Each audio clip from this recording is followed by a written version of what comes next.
चलिए बच्चों, तो स्टार्ट किया जाए। आज का क्लास हमारा है अल्कोहल, फिनॉल एंड ईथर। हम लोग सीखेंगे, कॉपी कलम लेकर बैठेंगे सिर्फ कहानी नहीं सुनेंगे, है ना। स्टार्ट किया जाए क्लास।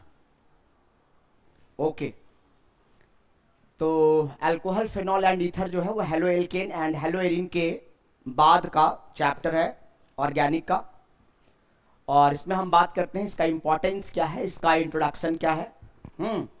देखिए, द फूड वी ईट, जो भोजन हम खाते हैं, the shelter where we live, वो घर जहां हम रहते हैं, and the fabrics we wear, कपड़े जो हम पहनते हैं, all are made up of alcohols. Without alcohols, no paper, no magazines, no currency notes, no notebooks etcetera are not possible without alcohol. आपके जितने भी नोट हैं, करेंसी नोट्स, आपका जो भी मैगजीन्स हैं, अखबार हैं, नोटबुक है, कॉपी है, किताब है, जितनी भी चीज़ें हैं, ये सारी चीज़ें अल्कोहल से बनती हैं। आपका भोजन भी अल्कोहल से बना हुआ है, आपके कपड़े भी अल्कोहल से बने हुए हैं, और घरों में जो फर्नीचर्स होते हैं, जो लकड़ियों के बने होते हैं, वो सब अल्कोहल होते हैं, क्योंकि ये सब सुक्रोज, सेल्यूलोज से बने होते हैं। आप जो भोजन करते हैं वो क्या है, सुक्रोज है, और वो अल्कोहल से बना होता है।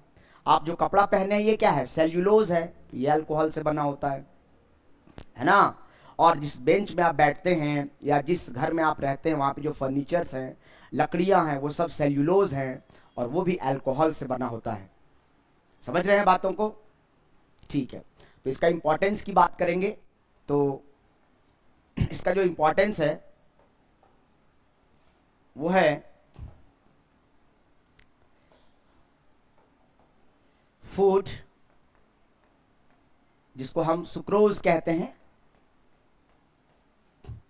आपका जो शेल्टर है जिसको आप वुड कहते हैं, और ये होता है सेल्यूलोज से बना हुआ होता है, और क्लोथ्स जो आप पहनते हैं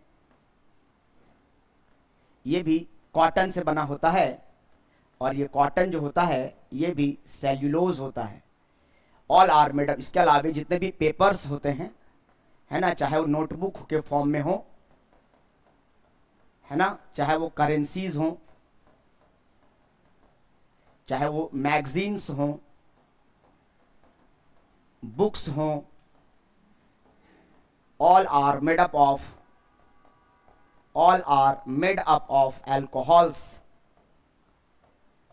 all are made up of alcohols. तो ये इसका इंपॉर्टेंस है अल्कोहल का।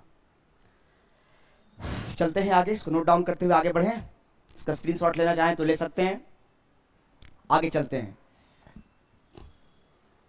अब हम देखेंगे, ये हमने हेलोएल्केन में भी पढ़ा हुआ है, 1 degree, 2 degree and 3 degree alcohol को कैसे हम आइडेंटिफाई करते हैं। ठीक है, देखिए, जिस कार्बन से OH जो है आपका, वो अल्कोहल का फंक्शनल ग्रुप है। ठीक है, और ये OH जिस कार्बन से कनेक्ट है, इस कार्बन से OH कनेक्ट है, अल्फा कार्बन कहेंगे इसको। जिस कार्बन से फंक्शनल ग्रुप कनेक्ट होता है उस कार्बन को क्या कहते हैं, अल्फा कार्बन कहते हैं।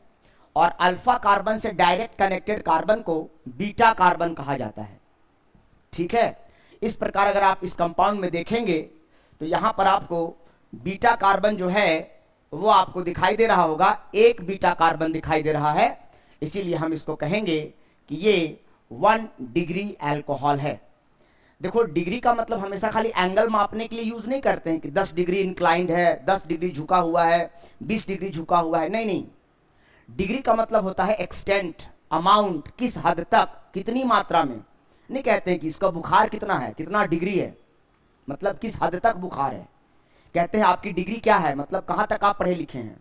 उसी प्रकार से डिग्री का इस्तेमाल सिर्फ एंगल मापने के लिए नहीं, डिग्री का इस्तेमाल संख्या बताने के लिए। किसकी संख्या, तो बीटा कार्बन की संख्या बताने के लिए। बीटा कार्बन क्या होता है, तो अल्फा कार्बन से जो कार्बन डायरेक्टली कनेक्ट होता है उसको बीटा कार्बन कहते हैं। अल्फा कार्बन क्या होता है, जिस कार्बन से फंक्शनल ग्रुप या हैलोजन कनेक्ट हो उसको अल्फा कार्बन कहा जाता है। तो ये अल्फा कार्बन है क्योंकि इसके साथ अल्कोहल कनेक्ट है, और इससे एक कार्बन कनेक्ट है बीटा, तो बीटा कार्बन की संख्या 1 है। Number of beta carbon number of beta carbon is equal to 1, इसलिए इसको हम क्या कह रहे हैं, 1 डिग्री अल्कोहल। इसी प्रकार यहां पर आप देखेंगे ये अल्फा है, ये बीटा है और ये बीटा है, 2 बीटा कार्बन है, तो 2 बीटा कार्बन है, इसलिए इसको हम क्या कहेंगे, सेकेंडरी अल्कोहल, या इसी को बोलेंगे 2 डिग्री अल्कोहल। इसी को क्या बोलेंगे, सेकेंडरी अल्कोहल, या इसी को क्या बोलेंगे, 2 डिग्री अल्कोहल। और जो 1 डिग्री अल्कोहल होता है इसको कहा जाता है प्राइमरी अल्कोहल। ठीक है।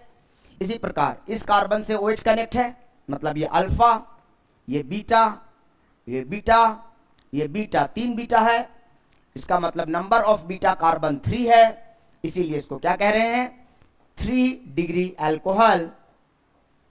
और इसका दूसरा नाम हम कह सकते हैं इसको टर्शियरी अल्कोहल भी कह सकते हैं। यानी 1 डिग्री अल्कोहल को प्राइमरी अल्कोहल, 2 डिग्री अल्कोहल को सेकेंडरी अल्कोहल, 3 डिग्री अल्कोहल को टर्शियरी अल्कोहल से भी संबोधित किया जा सकता है।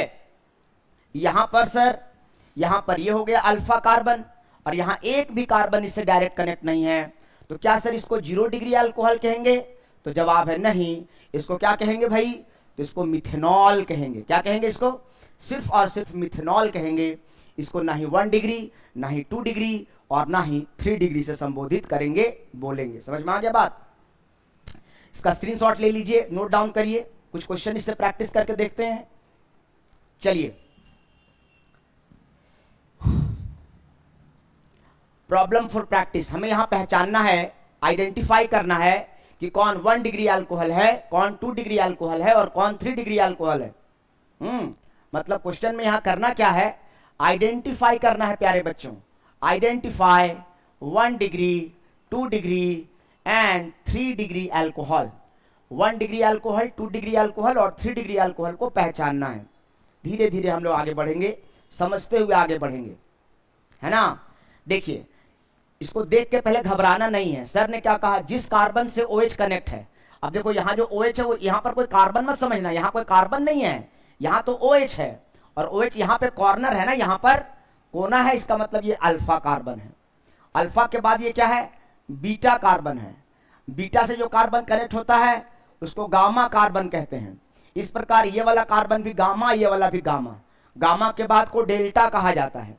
तो आपको डेल्टा से मतलब नहीं है, गामा से मतलब नहीं है, आपको मतलब किससे है, बीटा कार्बन से। तो यहां पर इस कंपाउंड में बीटा कार्बन की संख्या कितना है, 1, इसलिए इसको क्या कहेंगे, 1 डिग्री अल्कोहल।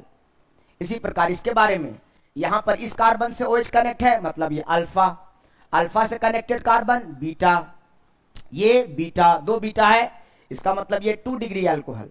यहां पर ये वाला कार्बन क्या है, अल्फा, अल्फा के बाद बीटा, अल्फा के बाद बीटा, अल्फा से डायरेक्ट कनेक्टेड कार्बन को बीटा, तो 2 बीटा है, दैट्स वाई 2 डिग्री। यहां पर ये अल्फा, ये हो गया कॉर्नर, यहां पे चेन टर्मिनेट हो रहा है मतलब बीटा, यहां कॉर्नर है मतलब बीटा, बीटा के बाद गामा, तो यहां पे 2 बीटा है, इसका मतलब 2 डिग्री अल्कोहल। यहां पर इस कार्बन से OH कनेक्ट है मतलब अल्फा, यहां पर चेन टर्मिनेट हो रहा है मतलब बीटा, यहां चेन टर्मिनेट हो रहा है मतलब बीटा, यहां पर अल्फा से डायरेक्ट कनेक्ट है मतलब बीटा। जो जो कार्बन अल्फा से डायरेक्ट कनेक्ट है उसको क्या कहेंगे, बीटा। तो यहां पर बीटा कार्बन की संख्या कितनी हो गई, 3, इसलिए इसको क्या कहेंगे, 3 डिग्री अल्कोहल। तो पहला वाला 1 डिग्री अल्कोहल, उसके बाद 2 डिग्री अल्कोहल, 2 डिग्री, 2 डिग्री और ये 3 डिग्री अल्कोहल है। क्लियर है? ठीक है, इसको नोट डाउन करिए, चले आगे। Okay, very good. आगे चलते हैं। अब पहचानना है allylic, vinylic and benzylic alcohol क्या होता है, इसके बारे में बात करेंगे। तो सबसे पहले अलाइलिक, विनाइलिक और बेंजाइलिक अल्कोहल को समझने के लिए पहले आपको समझना पड़ेगा अलाइलिक, विनाइलिक और बेंजाइलिक कार्बन क्या होते हैं। तो देखिए, मान लीजिए एक कंपाउंड है जिसमें डबल बॉन्ड लगा है, तो जो कार्बन डबल बॉन्ड से बंधे होते हैं, ये दोनों कार्बन आप देख रहे हैं डबल बॉन्ड से बंधा है, तो जो कार्बन डबल बॉन्ड से बंधे होते हैं प्यारे, इनको कहा जाता है विनाइलिक कार्बन। जो कार्बन डबल बॉन्ड से बंधे होते हैं उनको क्या कहा जाता है, विनाइलिक कार्बन। और जो कार्बन डबल बॉन्ड से बंधे होते हैं वो कार्बन sp2 हाइब्रिडाइज्ड होते हैं। क्या होते हैं, sp2 हाइब्रिडाइज्ड। जो कार्बन डबल बॉन्ड से बंधा होगा उसको विनाइलिक कार्बन कहेंगे, और विनाइलिक कार्बन से ठीक सटा हुआ पहला कार्बन जो सिंगल बॉन्ड से डायरेक्ट कनेक्ट होगा उसको हम बोलते हैं अलाइलिक कार्बन। इस प्रकार ये कार्बन विनाइलिक कार्बन से डायरेक्ट कनेक्ट है, मतलब इसको हम बोलेंगे अलाइलिक कार्बन। इसी प्रकार से इस कार्बन को भी हम क्या बोलेंगे, अलाइलिक कार्बन। तो ये दोनों कार्बन क्या कहे जाएंगे, अलाइलिक कार्बन कहे जाएंगे। अलाइलिक कार्बन जो होते हैं वो सिंगल बॉन्ड से बंधे होते हैं, इसीलिए इनको हम sp3 हाइब्रिडाइज्ड कहेंगे। ये वाला कार्बन को क्या कहेंगे सर, तो ये वाला जो कार्बन है इसको हम ना तो अलाइलिक से संबोधित करेंगे, अर्थात नीदर अलाइलिक, या इसको nor allylic, neither allylic nor vinylic, मतलब ना तो इसको हम अलाइलिक कार्बन कहेंगे और ना ही इसको विनाइलिक कहेंगे। जो कार्बन डबल बॉन्ड से बंधा होगा उसको विनाइलिक, और डबल बॉन्ड के बाद अगर सिंगल बॉन्ड वाला कार्बन होगा उसको अलाइलिक, ठीक है। और विनाइलिक कार्बन डबल बॉन्डेड होने के कारण sp2 हाइब्रिडाइज्ड, जो कार्बन डबल बॉन्ड से बंधे होते हैं वो sp2 हाइब्रिडाइज्ड होते हैं, और जो सिंगल बॉन्ड से बंधे होते हैं वो sp3 हाइब्रिडाइज्ड होते हैं। ये आपको पता होना चाहिए कि जो कार्बन सिर्फ सिंगल बॉन्ड से बंधा है, सिंगल बॉन्ड से बंधा है मतलब sp3। जो कार्बन में अगर डबल बॉन्ड एक आ गया तो उसको बोलेंगे sp2, अगर ट्रिपल बॉन्ड आ गया तो इसको बोलेंगे sp, और अगर दोनों तरफ डबल बॉन्ड आ गया तब सर, तब इसको भी क्या बोलेंगे, sp। दोनों तरफ डबल बॉन्ड आ गया, ठीक है, तो उसको sp बोलना है, और एक ट्रिपल बॉन्ड है तब भी sp बोलना है, और अगर एक डबल बॉन्ड है तो sp2, और सिर्फ सिंगल बॉन्ड है तो sp3 हाइब्रिडाइज्ड बोलना है। इसको भी कहीं नोट डाउन कर लीजिएगा किनारे, ठीक है। अब अगर विनाइलिक कार्बन जो डबली बॉन्डेड कार्बन है, अगर विनाइलिक कार्बन के साथ हैलोजन या फंक्शनल ग्रुप अटैच हो, अगर अल्कोहल इन दोनों कार्बन से अटैच है, मतलब विनाइलिक कार्बन से अल्कोहल लगा है, तो उसको क्या कहना है, विनाइलिक अल्कोहल। अगर अलाइलिक कार्बन इससे और इससे अगर अल्कोहल लगा है तो उसको क्या कहेंगे, अलाइलिक कार्बन से लगा है तो अलाइलिक अल्कोहल कहेंगे। अच्छा, बेंजाइलिक क्या होता है सर, तो एक बात समझ लीजिए, ये है आपके पास बेंजीन रिंग, ये क्या है आपके पास, बेंजीन रिंग, और जो कार्बन बेंजीन रिंग से डायरेक्ट कनेक्ट होता है इस कार्बन को कहा जाता है बेंजाइलिक कार्बन। क्या कहा जाता है इसको, बेंजाइलिक कार्बन कहा जाता है। बेंजीन से कनेक्टेड कार्बन को बेंजाइलिक कार्बन कहा जाता है, समझ रहे हैं। अच्छा, बेंजीन में ये जो कॉर्नर कॉर्नर पर जो कार्बन है इसको आप बेंजाइलिक कार्बन नहीं कहेंगे, ध्यान देना है। बेंजीन के कार्बन तो सभी डबल बॉन्ड से बंधे हैं, तो अगर बेंजीन के कार्बन का बारे में पूछा जाए कि सर इसको कौन सा कार्बन कहेंगे सर, तो ये कार्बन डबल बॉन्ड से बंधे होते हैं उनको तो सर ने अभी बताया ना कि उसको विनाइलिक कार्बन कहते हैं। तो बेंजीन में जितने भी कार्बन है, बेंजीन रिंग में 6 कार्बन हैं, तो 6 के 6 डबल बॉन्ड से बंधे हैं, तो बेंजीन के 6 के 6 कार्बन विनाइलिक कार्बन है। हाँ, बेंजीन से जो पहला कार्बन बेंजीन रिंग से कनेक्ट होता है उसी को बेंजाइलिक कार्बन कहते हैं। अगर मान लीजिए ये आपके पास बेंजीन रिंग है, ठीक है, और यहां पर मान लीजिए ऐसा है CH2 और CH3, तो ये वाला कार्बन जो है, ये वाला कार्बन, सिर्फ ये वाला कार्बन को बेंजाइलिक कार्बन कहेंगे। ये वाला उसके बाद वाला कार्बन है उसको आप बेंजाइलिक कार्बन नहीं कह सकते हैं, this is not a benzylic carbon. But ये जो सर्कल सर ने किया है ये कार्बन जो है वो बेंजाइलिक कार्बन, बेंजीन से डायरेक्ट कनेक्टेड पहला कार्बन को बेंजाइलिक कार्बन कहते हैं। और अगर इस बेंजाइलिक कार्बन से अल्कोहल जुड़ा है तो उसको क्या कहेंगे, बेंजाइलिक अल्कोहल कहेंगे। विनाइलिक कार्बन से जुड़ा है तो विनाइलिक अल्कोहल कहेंगे। अलाइलिक कार्बन से कनेक्टेड है तो उसको अलाइलिक अल्कोहल कहेंगे, समझ गए। चलिए इसका स्क्रीनशॉट लीजिए, फिर मैं आगे बात करता हूं। हो गया, चलो ठीक है। अब यहां से कुछ क्वेश्चन करते हैं। Identify allylic, vinylic and benzylic alcohol.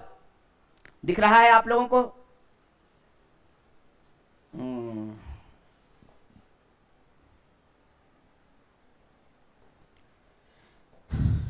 चलिए देखते हैं आगे।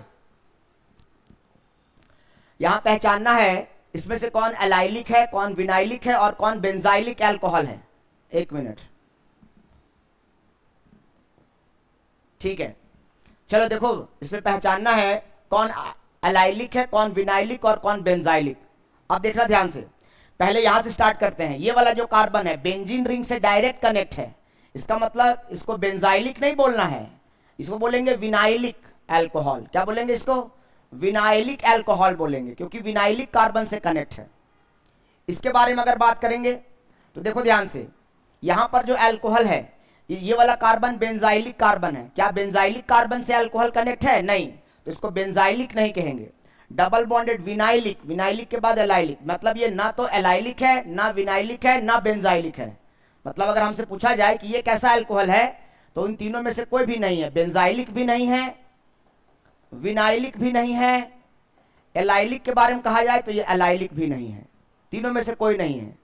इसके बारे में बात किया जाए तो ये कार्बन डबल बॉन्ड से बंधा है, मतलब विनाइलिक, ये डबल बॉन्ड से बंधा है, मतलब विनाइलिक, और विनाइलिक कार्बन से अल्कोहल कनेक्ट है, मतलब इस कार्बन को हम क्या कहेंगे, विनाइलिक अल्कोहल कहेंगे। ये कंपाउंड विनाइलिक अल्कोहल है, ये कंपाउंड भी विनाइलिक है। इसके बारे में बात करेंगे तो ये कार्बन डबल बॉन्ड से मतलब विनाइलिक, डबल बॉन्ड से मतलब विनाइलिक, और विनाइलिक के बाद सिंगल बॉन्ड से विनाइलिक के ठीक बगल वाला कार्बन अलाइलिक, यानी इस बार यहां पर अल्कोहल जो है अलाइलिक कार्बन से कनेक्ट है, इसीलिए इस कार्बन, इस अल्कोहल को हम क्या कहेंगे, अलाइलिक अल्कोहल कहेंगे। इसके बारे में ये कार्बन डबल बॉन्ड से मतलब विनाइलिक, ये कार्बन डबल बॉन्ड से मतलब विनाइलिक, और विनाइलिक से अल्कोहल कनेक्ट है, इसका मतलब इसको क्या कहेंगे, ये पहला इसको हम कहेंगे विनाइलिक अल्कोहल कहेंगे। क्लियर है? इसके बारे में बात करेंगे। हाँ, तो यहां पर देखो ये बेंजीन रिंग है, और बेंजीन से पहला कार्बन है बेंजाइलिक कार्बन, तो जब बेंजाइलिक कार्बन से अल्कोहल कनेक्ट है तो इसको क्या कहेंगे, बेंजाइलिक अल्कोहल कहेंगे। इसके बारे में यहां पर बेंजीन रिंग है और बेंजीन से पहला कार्बन ये कनेक्ट है, मतलब बेंजाइलिक कार्बन से अल्कोहल लगा है, तो इसको भी क्या कहेंगे, इसको भी बेंजाइलिक अल्कोहल कहेंगे। क्या कहेंगे, इसको भी बेंजाइलिक अल्कोहल कहेंगे। चलिए नोट डाउन कर लीजिए, कोई बात अगर नहीं समझ में आएगा तो इसको कमेंट करेंगे, है ना। चलिए लिखिए इसको प्यारे। Next, IUPAC nomenclature. अब हम लोग बात करते हैं नोमेनक्लेचर के बारे में। तो अल्कोहल का नोमेनक्लेचर देखते हैं। आईयूपीएसी का मतलब तो जानते ही हैं आप लोग, international union for pure and applied chemistry. I मतलब इंटरनेशनल, यू मतलब यूनियन, पी मतलब प्योर, ए मतलब अप्लाइड, और सी मतलब केमिस्ट्री। ठीक है, देखिए यहां पर पहला कंपाउंड का अगर हमसे नाम पूछा जाए तो पहला कंपाउंड का नाम होगा सिंपल, एक कार्बन का चेन है इसलिए मीथेन, और इसमें अल्कोहल लगा हुआ है, इसीलिए पहला कंपाउंड का नाम हो जाएगा मिथेनॉल। ठीक है, देखो बच्चों, अगर हमको मीथेन लिखने के लिए कहा जाएगा सिर्फ मीथेन, तो हम मीथेन में एन के बाद ई लगाएंगे, लेकिन अल्कोहल का ओ एल भी लगाना है, तो फंक्शनल ग्रुप का ओ और एल्केन का ई कभी भी कंसेक्यूटिव यानी लगातार नहीं आ सकते, दो वॉवेल एक साथ नहीं आ सकते। एल्केन का ई और फंक्शनल ग्रुप का ए ई आई ओ यू कभी भी एक साथ नहीं आ सकते। तो अगर खाली मीथेन लिखना होता तो ऐसे लिखते, लेकिन चूंकि अल्कोहल भी लगाना है इसलिए देखिए सर यहां पर एन के बाद ई नहीं लगाए हैं, इसका ध्यान रखिएगा। किसी भी नाम का पहला अक्षर हमेशा कैपिटल लेटर से स्टार्ट होता है, इसीलिए इसका नाम हो जाएगा, इस कंपाउंड का नाम हो जाएगा मिथेनॉल। इसके बारे में अगर बात करें, अच्छा दूसरा क्वेश्चन है ये, दूसरा के बारे में बात करें तो ये यहाँ CH2 लिखा हुआ है प्यारे, ध्यान देना। हाँ, CH3 CH2OH है, तो दो कार्बन का है, इसीलिए इसका नाम क्या हो जाएगा, इथेनॉल। दो को इथ बोलते हैं, एक को मिथ बोलते हैं ना। इसी प्रकार यहाँ तीन कार्बन का चेन है प्यारे, और तीन कार्बन के चेन में सेकेंड कार्बन से अल्कोहल लगा है, तो सेकेंड से लगा है इसलिए इसका नाम हो जाएगा प्रोप। तीन कार्बन है इसलिए प्रोप, सब में सिंगल बॉन्ड है इसलिए क्या लिखेंगे, प्रोपेन। एन के बाद ई नहीं लगाएंगे, क्यों, क्योंकि अल्कोहल का OL लगाना है, इसलिए क्या लिखेंगे, प्रोपेन टू ऑल। अल्फाबेट और डिजिट के बीच में हमेशा डैश लगाया जाता है, तो यहां 2 के पहले भी डैश और 2 के बाद भी डैश, और यहां हमने लिखा प्रोपेन टू ऑल। क्लियर है? चलिए इसी प्रकार से यहां पर क्या देख रहे हैं आप, CH3 थ्राइस,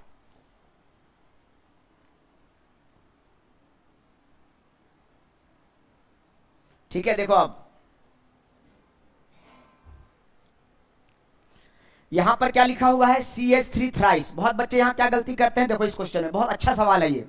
बहुत बच्चे जनरली क्या गलती करते हैं, CH3 तीन बार है तो वो CH3 CH3 CH3, उसके बाद C, उसके बाद CH2, और उसके बाद CH2 के बाद OH ऐसे लिख देते हैं। इसको जब खोलने की बारी आती है तो CH3 तीन बार ऐसे खोल देते हैं। भाई आप देख के खुद समझो, कार्बन को 4 बॉन्ड बनाना होता है, क्या यहां पर ये कार्बन 4 बॉन्ड बना रखा है, देखिए तो ये कार्बन तो भाई साहब यहां पे 2 ही बॉन्ड बना रखा है। ये कार्बन देखो तो 5 बॉन्ड बना लिया, ये कार्बन देखो तो यहाँ 4 बॉन्ड बना लिया, ये 2 बना लिया, ये 5 बना लिया, ये वाला बीच वाला 5 बना लिया, ये वाला 4 बना लिया। तो भाई कहीं कार्बन 4 बना रहा है, कहीं 5 बना रहा है, कहीं 2 बना रहा है, तो ये गलत है ना। तो कभी भी CH3 3 बार ब्रैकेट में लिखा हो, इसका मतलब ऐसे इसको खोलना नहीं है, ये गलत हो जाएगा, है ना। तो कैसे खोलना है सर, तो देखिए कैसे खोलना है।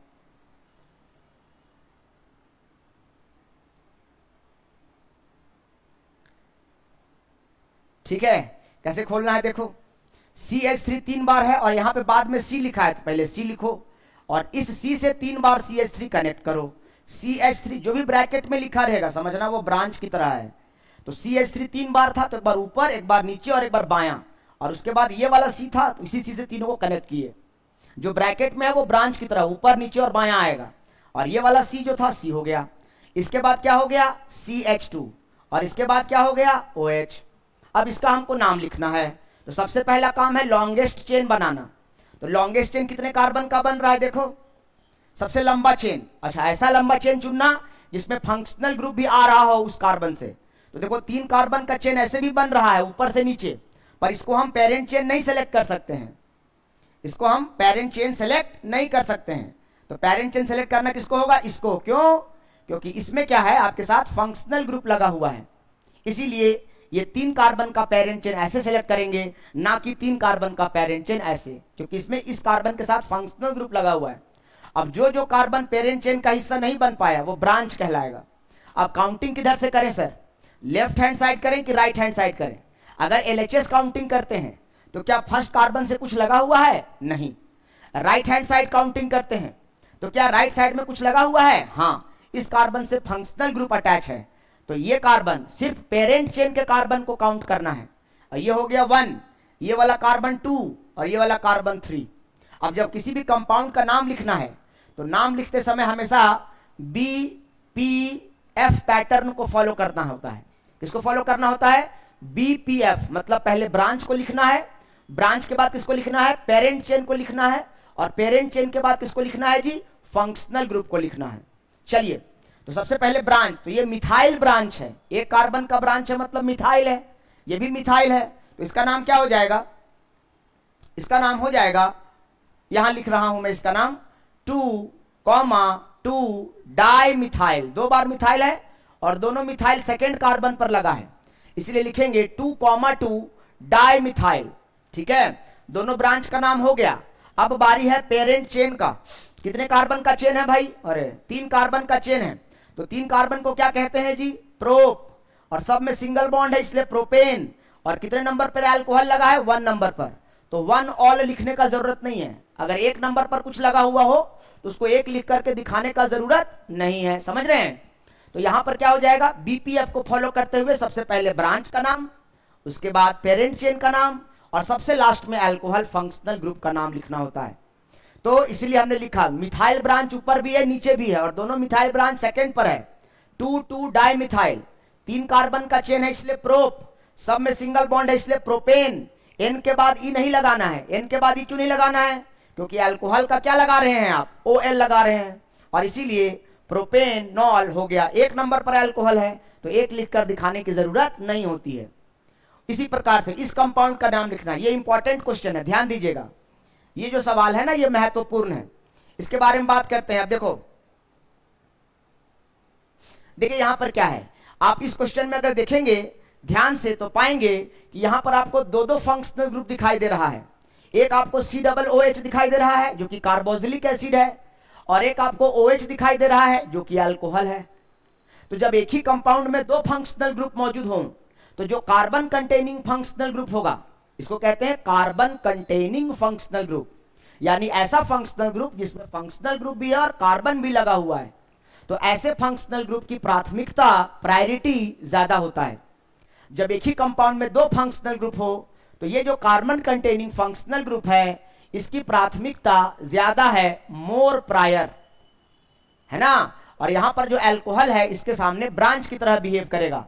तो जब 2 फंक्शनल ग्रुप हो जाएं तो जिस फंक्शनल ग्रुप की प्राथमिकता, प्रायोरिटी कम होती है वो वाला फंक्शनल ग्रुप किसकी तरह बिहेव करता है, ब्रांच की तरह बिहेव करता है। अरे लिखते मत रहो भाई, पहले समझ लो, बाद में लिख लेना, लिखने का समय देंगे ना।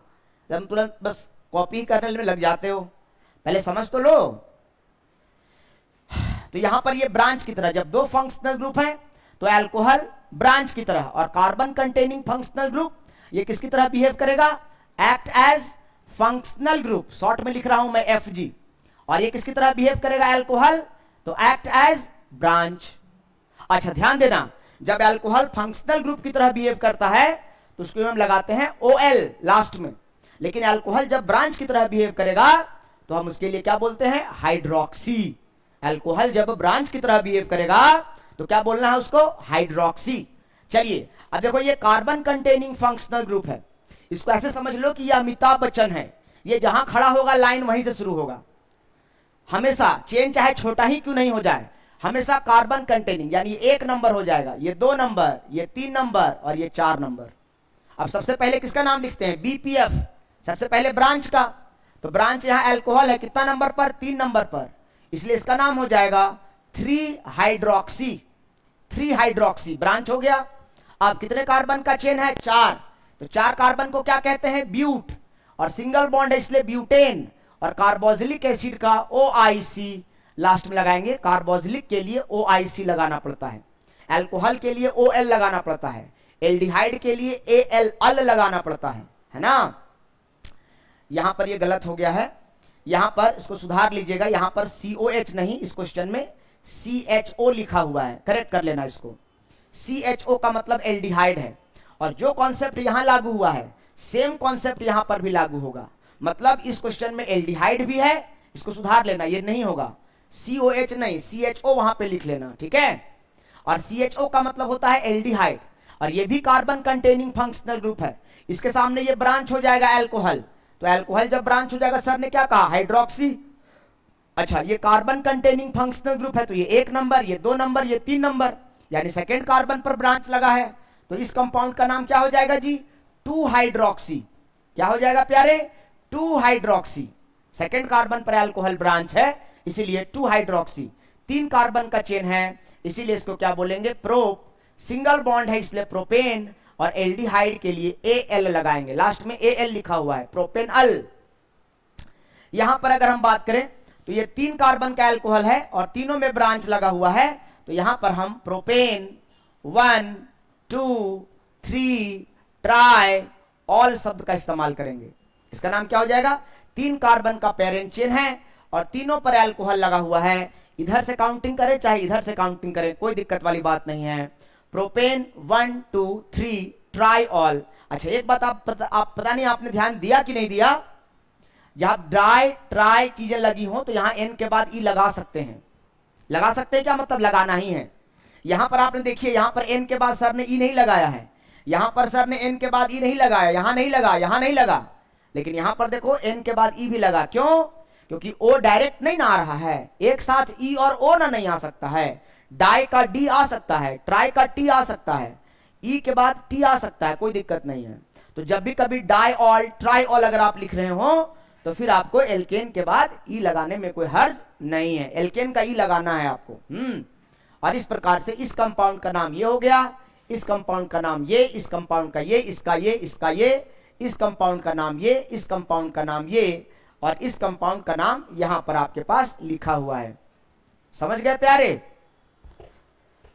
आई होप, आशा करते हैं थोड़ा थोड़ा आप लोगों को मेरी बात समझ में तो आ ही रही होगी प्यारे, है ना। चलो यहां तक चीजों को नोट डाउन करो, उसके बाद आगे बात करते हैं मेरे समझ से। अच्छा एक बात और, इसको ना ग्लिसरीन के नाम से भी जाना जाता है, इसको ना हम लोग ग्लिसरीन भी कहते हैं या ग्लिसरॉल भी कहते हैं, है ना। क्या कहते हैं इसको? इथेन 1 2 डाइऑल को हम लोग क्या कहते हैं? ग्लिसरॉल भी कहते हैं, ठीक है। तो ध्यान देना, इसको ग्लिसरॉल के नाम से भी कभी कभी दिमाग में रखिएगा। अच्छा, प्रोपेन 1 2 3 ट्राइऑल को ग्लिसरॉल भी कहा जाता है, लिख लेना, वो इसका कॉमन नेम है ग्लिसरॉल। चलो इसका स्क्रीनशॉट ले लीजिए। चलो बच्चों, वेरी गुड। और कुछ और कंपाउंड दिए गए हैं, अभी ध्यान देना, अभी हम लोग क्या पढ़ रहे हैं जरा देखो तो, IUPAC नोमेनक्लेचर ऑफ अल्कोहल पढ़ रहे हैं। अल्कोहल फेनॉल में भी नहीं आए हैं, इसका मतलब ये बेंजीन रिंग देख करके तुम समझने मत समझ लेना कि भाई साहब ये फेनॉल है, ठीक है, ये सब के सब अल्कोहल के एग्जाम्पल हैं। ये भी अल्कोहल है, ये भी अल्कोहल, ये भी अल्कोहल, ये सब अल्कोहल है। बेंजीन रिंग से अगर डायरेक्ट OH कनेक्ट रहेगा ना, बेंजीन रिंग से अगर डायरेक्ट OH कनेक्ट रहेगा ना, तब इसको फेनॉल बोलना है, तब फेनॉल बोलना है। क्योंकि फेन का मतलब होता है बेंजीन। होता होगा आपके घर में फेन का मतलब झाग, लेकिन केमिस्ट्री में फेन का मतलब बेंजीन होता है। समझ रहे हैं बात को? हाँ, तो ये फेन और OL का अल्कोहल, यानी बेंजीन पर डायरेक्ट अल्कोहल अगर लगा हुआ हो तो इसको हम लोग क्या कहते हैं? फेनॉल कहते हैं। चलो, तो यहां पर देखिए, ये इसका नाम क्या है? अभी सर ने क्या बताया आपको कि अगर बेंजीन से जो कार्बन डायरेक्ट अटैच रहता है उसको क्या कहा जाता है? बेंजाइलिक कार्बन कहा जाता है। इसका मतलब ये जो कार्बन है ये बेंजाइलिक कार्बन पर अल्कोहल लगा है, इसीलिए इस कार्बन को हम लोग बेंजाइल अल्कोहल कहेंगे या बेंजाइलिक अल्कोहल कहेंगे। क्या कहेंगे इसको? Benzylic alcohol. ये तो इसका कॉमन नेम हो गया सर। IUPAC नेम क्या होगा? ध्यान समझना आप, IUPAC नेम क्या होगा? ये एक कार्बन का होते हुए भी पेरेंट चेन बन जाएगा, एक कार्बन का होते हुए भी पेरेंट चेन बन जाएगा। और यहां पर बेंजीन रिंग के पास 6 कार्बन है, लेकिन 6 कार्बन होते हुए भी ये ब्रांच बन गया। क्यों? क्योंकि इस कार्बन के साथ फंक्शनल ग्रुप अटैच है, और जिस कार्बन के साथ फंक्शनल ग्रुप अटैच है उसको आपको पेरेंट चेन में शामिल उस कार्बन को करना ही होगा, चाहे चेन छोटा क्यों ना हो जाए। इसका मतलब ये एक कार्बन का होते हुए भी पेरेंट चेन यानी ये मिथेनॉल बन गया। और यहां पर जो बेंजीन है, यहां पर बेंजीन एक्ट एज ब्रांच, यहां पर बेंजीन ब्रांच की तरह बिहेव कर रहा है, एक्ट एज ब्रांच। ये क्या लिखा हुआ है? ACT एक्ट लिखा हुआ है ना? तो यहां पर बेंजीन जो है वो किसकी तरह बिहेव करेगा? Act as branch. और कभी भी बेंजीन ब्रांच की तरह बिहेव करे तो उसको बेंजाइल नहीं, उसको IUPAC में फेनाइल कहा जाता है। क्या कहा जाता है? फेनाइल। इसीलिए इस कंपाउंड का नाम अगर हमसे पूछा जाए तो इस कंपाउंड का नाम होगा, क्या होगा सर? तो इस कंपाउंड का नाम मैं यहां लिख रहा हूं, इस कंपाउंड का नाम होगा फेनाइल मिथेनॉल। अरे भाई, सबसे पहले ब्रांच का नाम लिखा जाता है ना, BPF, तो सबसे पहले ब्रांच का नाम लिखा जाता है। और यहां ब्रांच कौन है? बेंजीन। 6 कार्बन का होते हुए भी ब्रांच है, इसलिए इसको क्या कह रहे हैं? फेनाइल। और एक कार्बन का पेरेंट चेन है और उसमें अल्कोहल लगा हुआ है, इसलिए मिथेनॉल। BPF, तो B मतलब ब्रांच यानी phenyl, parent chain P methane, last में फंक्शनल ग्रुप यानी OL, तो फेनाइल मिथेनॉल। और इसका फेमस नाम, कॉमन नाम क्या है? Benzylic alcohol. क्लियर है? इसी अच्छा, एक कार्बन का ही पेरेंट चेन है तो फिर 1 या 2 लगाने का जरूरत नहीं है। जब एक ही कार्बन का कंपाउंड है तो उसी कार्बन से ना फंक्शनल ग्रुप रहेगा, उसी कार्बन से ना ब्रांच रहेगा, तो ब्रांच और फंक्शनल ग्रुप का पोजीशन लिखने का जरूरत नहीं है। नहीं समझ रहे हैं? ओके, इसी प्रकार से यहां देखिए, ये 2 कार्बन का होते हुए भी पेरेंट चेन बन जाएगा और ये 6 कार्बन का होते हुए भी बेंजीन ब्रांच की तरह बिहेव करेगा। अब देखो, यहां पर जो बेंजीन है ये ब्रांच की भूमिका में है, और ये यहां पर जो है ये पेरेंट चेन है। क्या है ये? Parent chain. क्यों पेरेंट चेन है भैया? क्योंकि इसके साथ कौन लगा हुआ है? अल्कोहल, जो कि एक फंक्शनल ग्रुप है। और जिस कार्बन से फंक्शनल ग्रुप लगा होता है वो जरूर से जरूर पेरेंट चेन का हिस्सा होता है। इसीलिए अच्छा, अब पेरेंट चेन के कार्बन को काउंट करना है। अगर LHS काउंट करते हैं, लेफ्ट हैंड साइड से काउंट करते हैं तो इधर से 1 नंबर पर ब्रांच आता है। राइट हैंड साइड से काउंट करते हैं तो इधर से 1 नंबर पर फंक्शनल ग्रुप आता है। तो ज्यादा प्रायोरिटी किसको दीजिएगा? ब्रांच को कि फंक्शनल ग्रुप को? ऑफ कोर्स फंक्शनल ग्रुप को। और इसीलिए काउंटिंग इधर से करेंगे, ये 1 और ये क्या हो जाएगा? 2। इधर से क्यों काउंट नहीं किए? क्योंकि इधर से पहले ब्रांच आ रहा था इस कार्बन से। इधर से क्यों काउंट किए राइट हैंड साइड से? क्योंकि इधर से पहले फंक्शनल ग्रुप आ रहा था, और उधर से काउंटिंग स्टार्ट करना है जिधर से फंक्शनल ग्रुप नजदीक आ रहा हो। इसीलिए इसका नाम क्या हो जाएगा सर? तो इसका नाम हो जाएगा 2 फेनाइल। क्या हो जाएगा? 2 फेनाइल। सबसे पहले ब्रांच का नाम लिखा जाता है, और ब्रांच कौन है? बेंजीन। बेंजीन ब्रांच को क्या बोलते हैं? फेनाइल। कितने कार्बन पे लगा है? 2nd कार्बन पर, इसीलिए क्या हो गया? 2 फेनाइल। और 2 कार्बन का पेरेंट चेन है, इसीलिए इथेन, N के बाद E नहीं लगाना है, और इसका नाम क्या हो जाएगा? 2 फेनाइल इथेनॉल। क्लियर है? चलो, इसी प्रकार से ये साइक्लोहेक्सेन है, और साइक्लोहेक्सेन में अल्कोहल लगा हुआ है, इसीलिए इसका नाम क्या हो जाएगा? साइक्लोहेक्सेनॉल। N के बाद E नहीं लगाएंगे। अच्छा, यहां पर भी साइक्लोहेक्सेन है, और यहां पर इस पॉइंट पे फंक्शनल ग्रुप लगा है और इस पॉइंट पे ब्रांच लगा है, तो ज्यादा प्राथमिकता किसको दीजिएगा, कौन से पॉइंट को? अरे भैया ये फंक्शनल ग्रुप है और ये वाला भाई साहब ब्रांच है, तो ज्यादा प्रायोरिटी किसका होता है, फंक्शनल ग्रुप की branch? Of course functional group, इसलिए ये हो जाएगा 1 नंबर। अब इधर से काउंटिंग करेंगे तो 2 नंबर और ये 3 नंबर।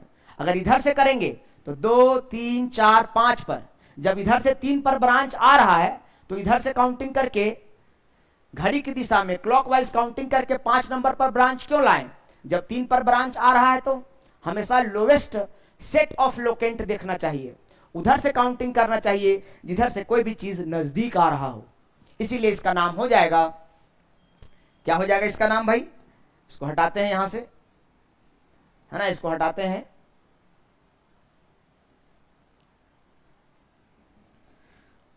चलिए, तो इसका नाम क्या हो जाएगा? सबसे पहले ब्रांच का नाम लिखा जाता है, तो इसका नाम हो जाएगा 3-मिथाइल साइक्लोहेक्सेनॉल, 3-मिथाइल साइक्लोहेक्सेनॉल। चलिए इसके बारे में बात करेंगे। अरे अच्छा, यहां पर कुछ लगा हुआ नहीं है, इसका मतलब है कि यहां पर भी अल्कोहल होगा और यहां पर भी अल्कोहल होगा, ये टाइपिंग मिस्टेक है। मान लीजिए इस कंपाउंड का हमको नाम लिखना है तो कैसे लिखेंगे? तो यहां पर देखेंगे 4 कार्बन का चेन है और इसमें सेकेंड और थर्ड पर अल्कोहल लगा है, तो इसका नाम हो जाएगा ब्यूट। 4 कार्बन है इसलिए ब्यूट, सब में सिंगल बॉन्ड है इसलिए ब्यूटेन। सर एन के बाद ई लगेगा कि नहीं लगेगा? सर बिल्कुल लगेगा, क्योंकि हम यहां पे क्या लगाने वाले हैं, डाइऑल। तो ब्यूटेन 2,3 डाइऑल। नहीं समझे? अरे भैया 4 कार्बन का चेन है और 4 कार्बन के चेन में चाहे इधर से काउंट करो चाहे इधर से करो, 2 और 3 पर ही अल्कोहल आएगा, इसीलिए ब्यूटेन 2,3 डाइऑल। जब डाई लग गया तो यहां ई लगेगा, बताए थे ना, ई और ओ ना एक साथ नहीं आ सकता है, डाई ट्राई रहेगा तब ई लगाना है। ठीक है, चलो अगला क्वेश्चन क्या है? अब यहां ध्यान से, ये बहुत अच्छा क्वेश्चन है और इसको बच्चे हमेशा डाउट में लेकर के आते हैं, ये समझना पड़ेगा आपको। देखो डबल बॉन्ड भी फंक्शनल ग्रुप है, डबल बॉन्ड भी फंक्शनल ग्रुप है और अल्कोहल भी फंक्शनल ग्रुप है, पर डबल बॉन्ड के मुकाबले अल्कोहल ज्यादा प्राथमिकता वाला फंक्शनल ग्रुप है। इसीलिए मानते हैं कि 1 नंबर पर डबल बॉन्ड आ रहा है, इधर से 1 2 3 नंबर पर अल्कोहल आ रहा है, और जब इधर से करेंगे तो फंक्शनल ग्रुप 2 ही नंबर पर आ रहा है। इसीलिए डबल बॉन्ड के मुकाबले अल्कोहल ज्यादा प्रायर है, ज्यादा प्राथमिकता वाला फंक्शनल ग्रुप है, इसीलिए इसको ज्यादा प्राथमिकता देते हुए उधर से काउंटिंग करेंगे जिधर से अल्कोहल नजदीक आ रहा है। इसीलिए इधर से 1 नंबर पर होते हुए भी इधर से नहीं काउंटिंग करेंगे, इधर से 2 नंबर पर होते हुए भी इधर से काउंटिंग करेंगे। ये एनसीईआरटी का सवाल है, ध्यान से समझिएगा। ठीक है, और इसका नाम क्या हो जाएगा? 4 कार्बन का चेन है, इसीलिए 4 को हम बोलेंगे ब्यूट, ब्रांच कहीं नहीं है, तो डबल बॉन्ड 3 और 4 के बीच में है, लेकिन लिखने की बारी आएगी तो 3 पर लिखेंगे और ई पूरा नहीं लिखेंगे, एल्कीन का EN खाली लिखेंगे। अरे डबल बॉन्ड को एल्कीन कहते हैं ना यार, सिंगल बॉन्ड को एल्केन, डबल बॉन्ड को एल्कीन, तो एल्कीन का EN हो गया। और सेकेंड कार्बन पर क्या लगा हुआ है? अल्कोहल, तो सेकेंड कार्बन पर अल्कोहल लगा है, इसलिए क्या लिखेंगे? ब्यूट 3-in-2-ol, इसका नाम हो जाएगा। देखिए यहाँ N के बाद EN के बाद EN पूरा नहीं लिखे हैं क्योंकि अल्कोहल का 2-ol भी लगाना था, इसीलिए। और इस प्रकार इस कंपाउंड का नाम ये हो जाएगा, इस कंपाउंड का नाम ये हो जाएगा, इस कंपाउंड का नाम ये हो जाएगा और इस कंपाउंड का नाम ये हो जाएगा। चलो नोट डाउन कर लो भाई यहां तक, फिर आगे चलते हैं। हो गया? चलो कॉपी कर फटाफट। चलिए बच्चों, हम लोग IUPAC ऑफ अल्कोहल देखने के बाद अब हम लोग देखेंगे IUPAC ऑफ फेनॉल। फेनॉल का नोमेनक्लेचर हम लोग सीखेंगे, है ना। देखिए फेनॉल, सबसे पहले एग्जाम में पूछी जाने वाला बात यही है कि फेनॉल का दूसरा नाम क्या है? तो फेनॉल का दूसरा नाम कार्बोलिक एसिड होता है। क्या होता है बच्चों? Carbolic acid. कार्बोक्सिलिक एसिड अलग है और कार्बोलिक एसिड अलग है। फेनॉल 2 शब्दों के मिलने से बना है, बताया गया आपको, फेन प्लस ऑल। और फेन का मतलब क्या बताया गया? बेंजीन। फेन का मतलब क्या बताया गया? बेंजीन। और ऑल का मतलब क्या बताया गया? अल्कोहल। यानी अगर बेंजीन में अल्कोहल डायरेक्टली कनेक्ट हो तो उसी को क्या कहा जाता है? फेनॉल कहा जाता है। ठीक है, ओके। अब चलिए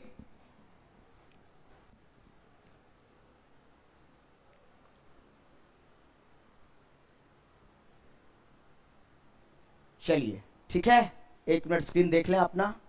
चलो ठीक है, अब मैं यहाँ पर एक एक करके सभी का बारी बारी से नाम लिखूंगा मैं, ठीक है। चलिए सबसे पहले हम इसके बारे में बात कर रहे हैं, इसका नाम लिखने जा रहे हैं, ठीक है। इसका नाम क्या होगा? तो यहाँ पर आप देखिए कि बेंजीन रिंग पर अगर कहीं OH लगा हुआ हो, इसका यहाँ कोई मतलब नहीं है।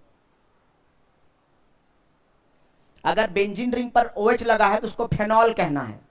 और यहाँ पर फंक्शनल ग्रुप के साथ यहाँ ब्रांच भी लगा हुआ है। अब यहाँ पर इस कार्बन पे फंक्शनल ग्रुप लगा है और इस कार्बन पे ब्रांच लगा हुआ है, तो ज्यादा प्रायोरिटी किसको दीजिएगा बताइए जरा, किसको दीजिएगा? फंक्शनल ग्रुप को दीजिएगा। इसलिए ये वाला कार्बन 1 नंबर और ये वाला कार्बन को 2 नंबर। तो अगर हम पहला कंपाउंड का बात करें तो इसका नाम हो जाएगा 2 मिथाइल फेनॉल। क्या नाम हो जाएगा? 2 मिथाइल फेनॉल। दिख रहा है बच्चों? 1 मिनट स्क्रीन देख लें। 2 मिथाइल फेनॉल साफ से दिख रहा है? चलो साफ से लिख देता हूं।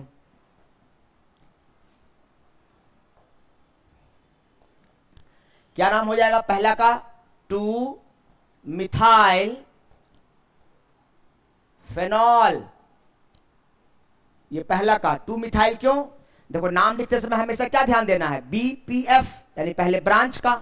तो ये वाला क्या है? ब्रांच है ना। और ये वाला क्या है? Functional group. तो भैया ज्यादा प्राथमिकता किसको दीजिएगा? फंक्शनल ग्रुप को ना। तो इस कार्बन से फंक्शनल ग्रुप लगा है इसलिए इसको 1 नंबर दिए हैं। और ब्रांच का नाम पहले लिखते हैं BPF। ये पहला सवाल हो गया।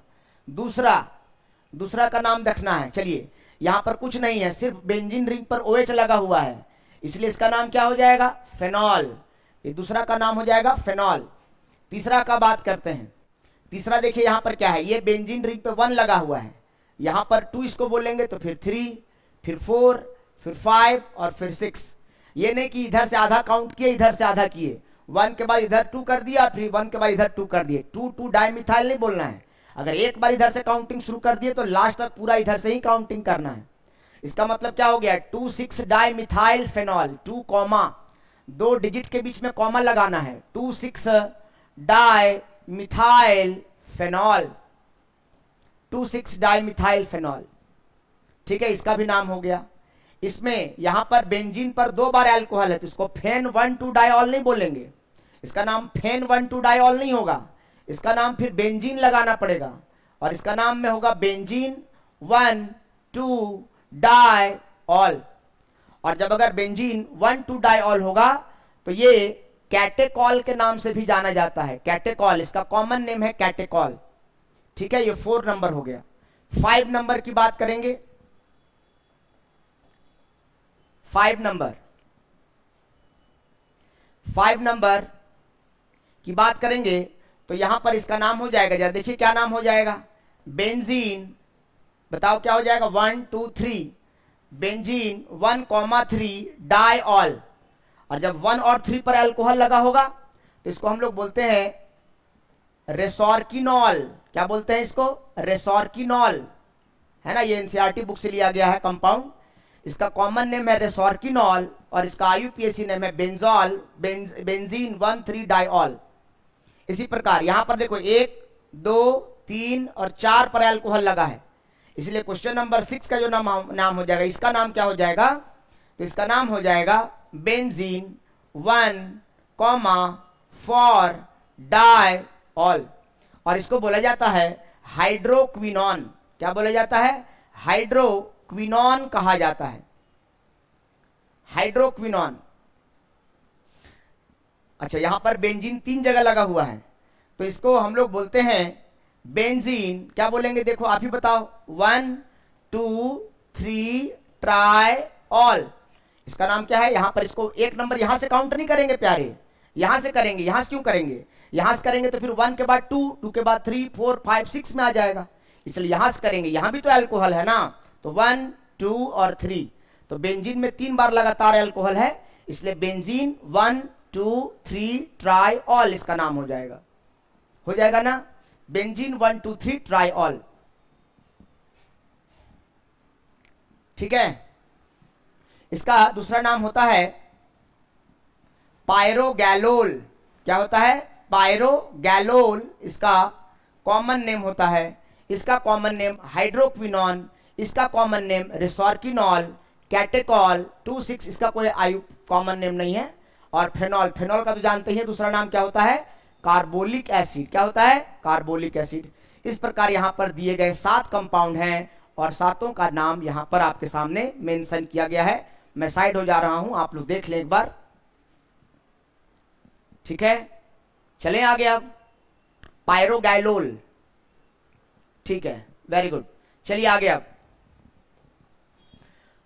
अब हम लोग बात करते हैं आईयूपीएसी ऑफ ईथर की बात करें तो ईथर के नोमेनक्लेचर की बात करते हैं।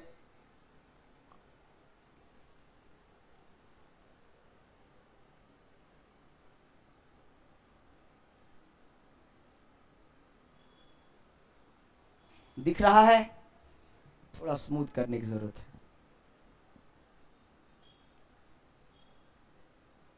चलिए अब दिख रहा है,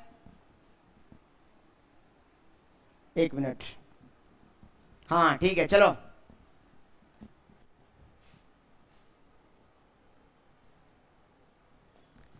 चलो प्यारे, देखो अब हम लोग बात करने जा रहे हैं IUPAC of alcohol, IUPAC of phenol के बाद अब हम बात करने जा रहे हैं आईयूपीएसी ऑफ ईथर। और ये आपके एग्जाम में पूछा जाता है कि ईथर का आईयूपीएसी नेम क्या है। तो ये वीवीआई बात है, बहुत महत्वपूर्ण बात है कि जैसे फेनॉल का नाम आप कार्बोलिक एसिड याद रखते हैं, उसी प्रकार से ईथर का आईयूपीएसी नेम एल्कोक्सी एल्केन याद रखना है। क्या बोलना है, एल्कोक्सी एल्केन। ईथर क्या होता है, तो ऑक्सीजन के इधर भी कार्बन और ऑक्सीजन के इधर भी कार्बन, देखो ऑक्सीजन 2 बॉन्ड बनाता है। ऑक्सीजन का एटॉमिक नंबर कितना होता है, 8, यानी 2,6। इसके आउटर मोस्ट में कितना इलेक्ट्रॉन घट रहा है, 2। तो जितना इलेक्ट्रॉन किसी भी एटम के आउटर मोस्ट में घटेगा ना, वो उतना ही बॉन्ड बनाता है उसको पूरा करने के लिए। तो इसके पास 2 इलेक्ट्रॉन कमी है ताकि ये ऑक्टेट पूरा कर सके, और इसीलिए ऑक्सीजन 2 बॉन्ड बनाता है। समझ गए बात। चलो देखो अब, तो ये हो गया ऑक्सीजन के दोनों तरफ यदि कार्बन हो जाए तो इसको ईथर कहा जाता है। और ध्यान दीजिएगा, जिस तरफ ऑक्सीजन के जिस तरफ कार्बन की संख्या कम होगी, ऑक्सीजन के दोनों तरफ में जिस तरफ कार्बन की संख्या कम होगी, उधर वाले चेन में ऑक्सी लगाइएगा, यानी स्मॉलर चेन में ऑक्सी ऐड करना है। ध्यान देना है, add oxy to smaller chain, सबसे जरूरी बात यही है, add oxy to smaller chain. यानी एल्कोक्सी एल्केन में एक तरफ वाले ऑक्सीजन को, ऑक्सीजन के एक तरफ वाले को एल्कोक्सी और दूसरे तरफ वाले को एल्केन। किधर वाले को एल्कोक्सी सर, तो जिधर कार्बन चेन छोटा है उधर वाले एल्केन को एल्कोक्सी, और जिधर कार्बन चेन बड़ा है उधर वाले को एल्केन। सर दोनों तरफ अगर बराबर रहा तब सर, तब किसी को भी एल्कोक्सी और किसी को भी एल्केन बोलेंगे। उदाहरण के तौर पर देखिए, ईथर एक एनेस्थेसिया के रूप में इस्तेमाल किया जाता है, बेहोश करने के लिए, या बॉडी के किसी पार्ट्स को शून्य किया जाता है, पैरालाइज किया जाता है थोड़े देर के लिए ऑपरेशन करने से पहले। मान लीजिए हड्डी टूट गया है हाथ का, तो इसको ऑपरेट करना है, सर्जरी करना है, तो उससे पहले इस पूरे पार्ट को पैरालाइज किया जाएगा। तो यहाँ पर एक इंजेक्शन लगाया जाएगा, 1 या 2 आपके कैपेबिलिटी के हिसाब से। अगर आप नशा करते होंगे तो आपको ज़्यादा इंजेक्शन लगाना पड़ेगा, आप किसी तरह का नशा नहीं करते हैं तो फिर आपको कम ही डोज दिया जाएगा। एनेस्थेसिया देने वाला डॉक्टर अलग होता है और सर्जरी करने वाला डॉक्टर अलग होता है, ठीक है। तो ईथर जो होता है वो एक एनेस्थेसिया होता है। पहले क्लोरोफॉर्म का इस्तेमाल किया जाता था, पर क्लोरोफॉर्म के साइड इफेक्ट्स बहुत ज़्यादा हैं, जिस कारण से क्लोरोफॉर्म को रिप्लेस कर दिया। किसने, ईथर ने रिप्लेस कर दिया। तो ईथर में नशा बहुत ज़्यादा होता है, इसीलिए ये एनेस्थेसिया के रूप में इस्तेमाल किया जाता है। चलो वेरी गुड। अब ईथर जो होता है 2 प्रकार का होता है। एक होता है, उसको हम कहते हैं सिंपल या सिमेट्रिकल ईथर। सिंपल मतलब नॉर्मल, या सिमेट्रिकल मतलब बराबर। यदि ऑक्सीजन के दोनों तरफ सेम तरह के ग्रुप लगे हों, सेम अमाउंट ऑफ कार्बन हो, number of carbon atom on both side of oxygen is same, तो उसको सिंपल या सिमेट्रिकल ईथर कहा जाता है। अगर ऑक्सीजन के दोनों तरफ कार्बन की संख्याएं अलग अलग हैं तो इसको क्या बोला जाएगा, मिक्स्ड या अनसिमेट्रिकल ईथर कहा जाएगा। अगर दोनों तरफ अलग अलग, देखो इधर कितना है, 1 है, इधर कितना है, 2, यहां पर क्या है, यहां भी 1, यहां भी 1, इधर भी 2, इधर भी 2, इधर भी बेंजीन, इधर भी बेंजीन। तो अगर ऑक्सीजन के दोनों तरफ लेफ्ट साइड और राइट साइड कार्बन की संख्या बराबर, सेम ग्रुप लगा है तो उसको सिमेट्रिकल या सिंपल ईथर कहते हैं, और अगर अलग अलग ग्रुप लगा है तो उसको हम क्या कहेंगे, अनसिमेट्रिकल या मिक्स्ड ईथर कहेंगे। अब इसका नाम लिखना है, तो सर ने क्या सिखाया कि जिधर चेन छोटा होगा उधर ऑक्सी लगाना। पहले इसका नाम लिखते हैं, इस कंपाउंड का नाम लिखते हैं, IUPAC नेम एल्कोक्सी एल्केन के आधार पर। तो यहां पर दोनों तरफ कार्बन की संख्या सेम है, तो किधर को भी ऑक्सी लगाओ और किधर को भी एल्केन लगाओ, इसीलिए इसका नाम क्या हो जाएगा सर, तो इसका IUPAC नेम हो जाएगा मिथॉक्सी मीथेन। क्या नाम हो जाएगा, मिथॉक्सी मीथेन। इसी प्रकार सेकेंड वाले का नाम अगर पूछा जाए तो सेकेंड वाले का नाम हो जाएगा, दोनों तरफ ऑक्सीजन की संख्या 2-2 है, इसीलिए इसका नाम हो जाएगा इथॉक्सी इथेन। इसका नाम अगर बात करेंगे तो दोनों तरफ बेंजीन है, तो जब दोनों तरफ बेंजीन है तो एक वाला ब्रांच बन जाएगा एक बेंजीन, और एक बेंजीन पेरेंट चेन बन जाएगा। और अभी थोड़ी देर पहले आपको सिखाए हैं कि अगर बेंजीन ब्रांच की तरह बिहेव करता है तो उसको बेंजाइल नहीं, उसको फेनाइल कहा जाता है। क्या कहा जाता है, फेनाइल। चलिए, तो इसका नाम क्या हो जाएगा, इसका नाम हो जाएगा फेनॉक्सी बेंजीन।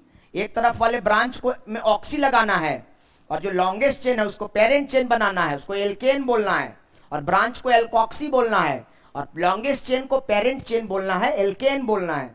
तो जो इन दोनों में से कोई भी एक बेंजीन ब्रांच की तरह बिहेव कर रहा होगा, इसीलिए किसी को जो ब्रांच की तरह बिहेव कर रहा होगा उसको फेनॉक्सी, और जो एल्केन की तरह पेरेंट चेन की तरह बिहेव कर रहा होगा उसको बेंजीन, इसीलिए इसका नाम होगा फेनॉक्सी बेंजीन। बेंजॉक्सी बेंजीन नहीं, फेनॉक्सी बेंजीन, एक ब्रांच की तरह और एक बेंजीन पेरेंट चेन की तरह।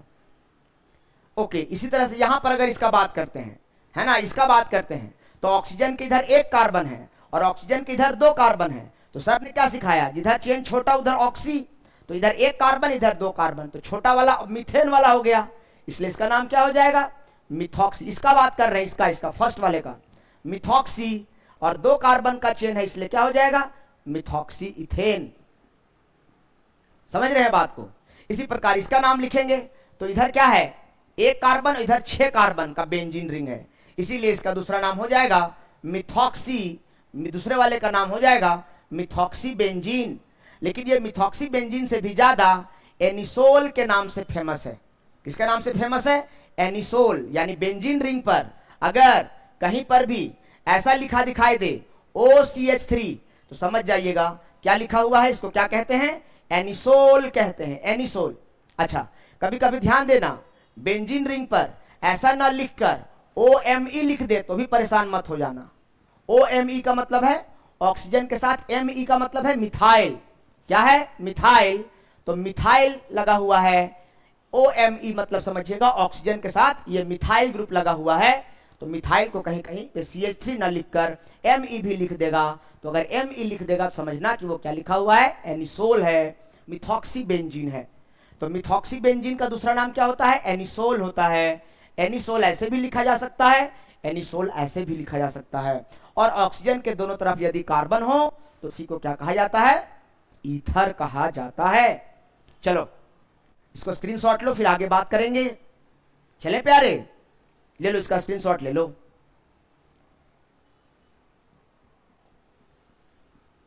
हाँ, कुछ और कंपाउंड है इसके बाद, और इसका भी नाम एक करके देखते हैं। देखिए, सबसे पहले ये कंपाउंड है, ठीक है, CH3CH दिख रहा है ना, हाँ दिख रहा है। चलो देखो, CH3 सबसे पहले काम है लॉन्गेस्ट चेन बनाना। देखो इस क्वेश्चन को मैं अलग से साफ से लिखता हूं, ठीक है, ध्यान समझना। आपके पास एक कंपाउंड दिया गया है CH3 CHO CH3 CH CH3O। मैं क्वेश्चन को दोबारा रिपीट कर रहा हूं सो दैट आप बेहतर तरीके से इसको समझा पाऊं मैं आपको, और आप इसको समझ सकें। ध्यान देने वाली बात है, ठीक है। CH3 लिखा हुआ है ये,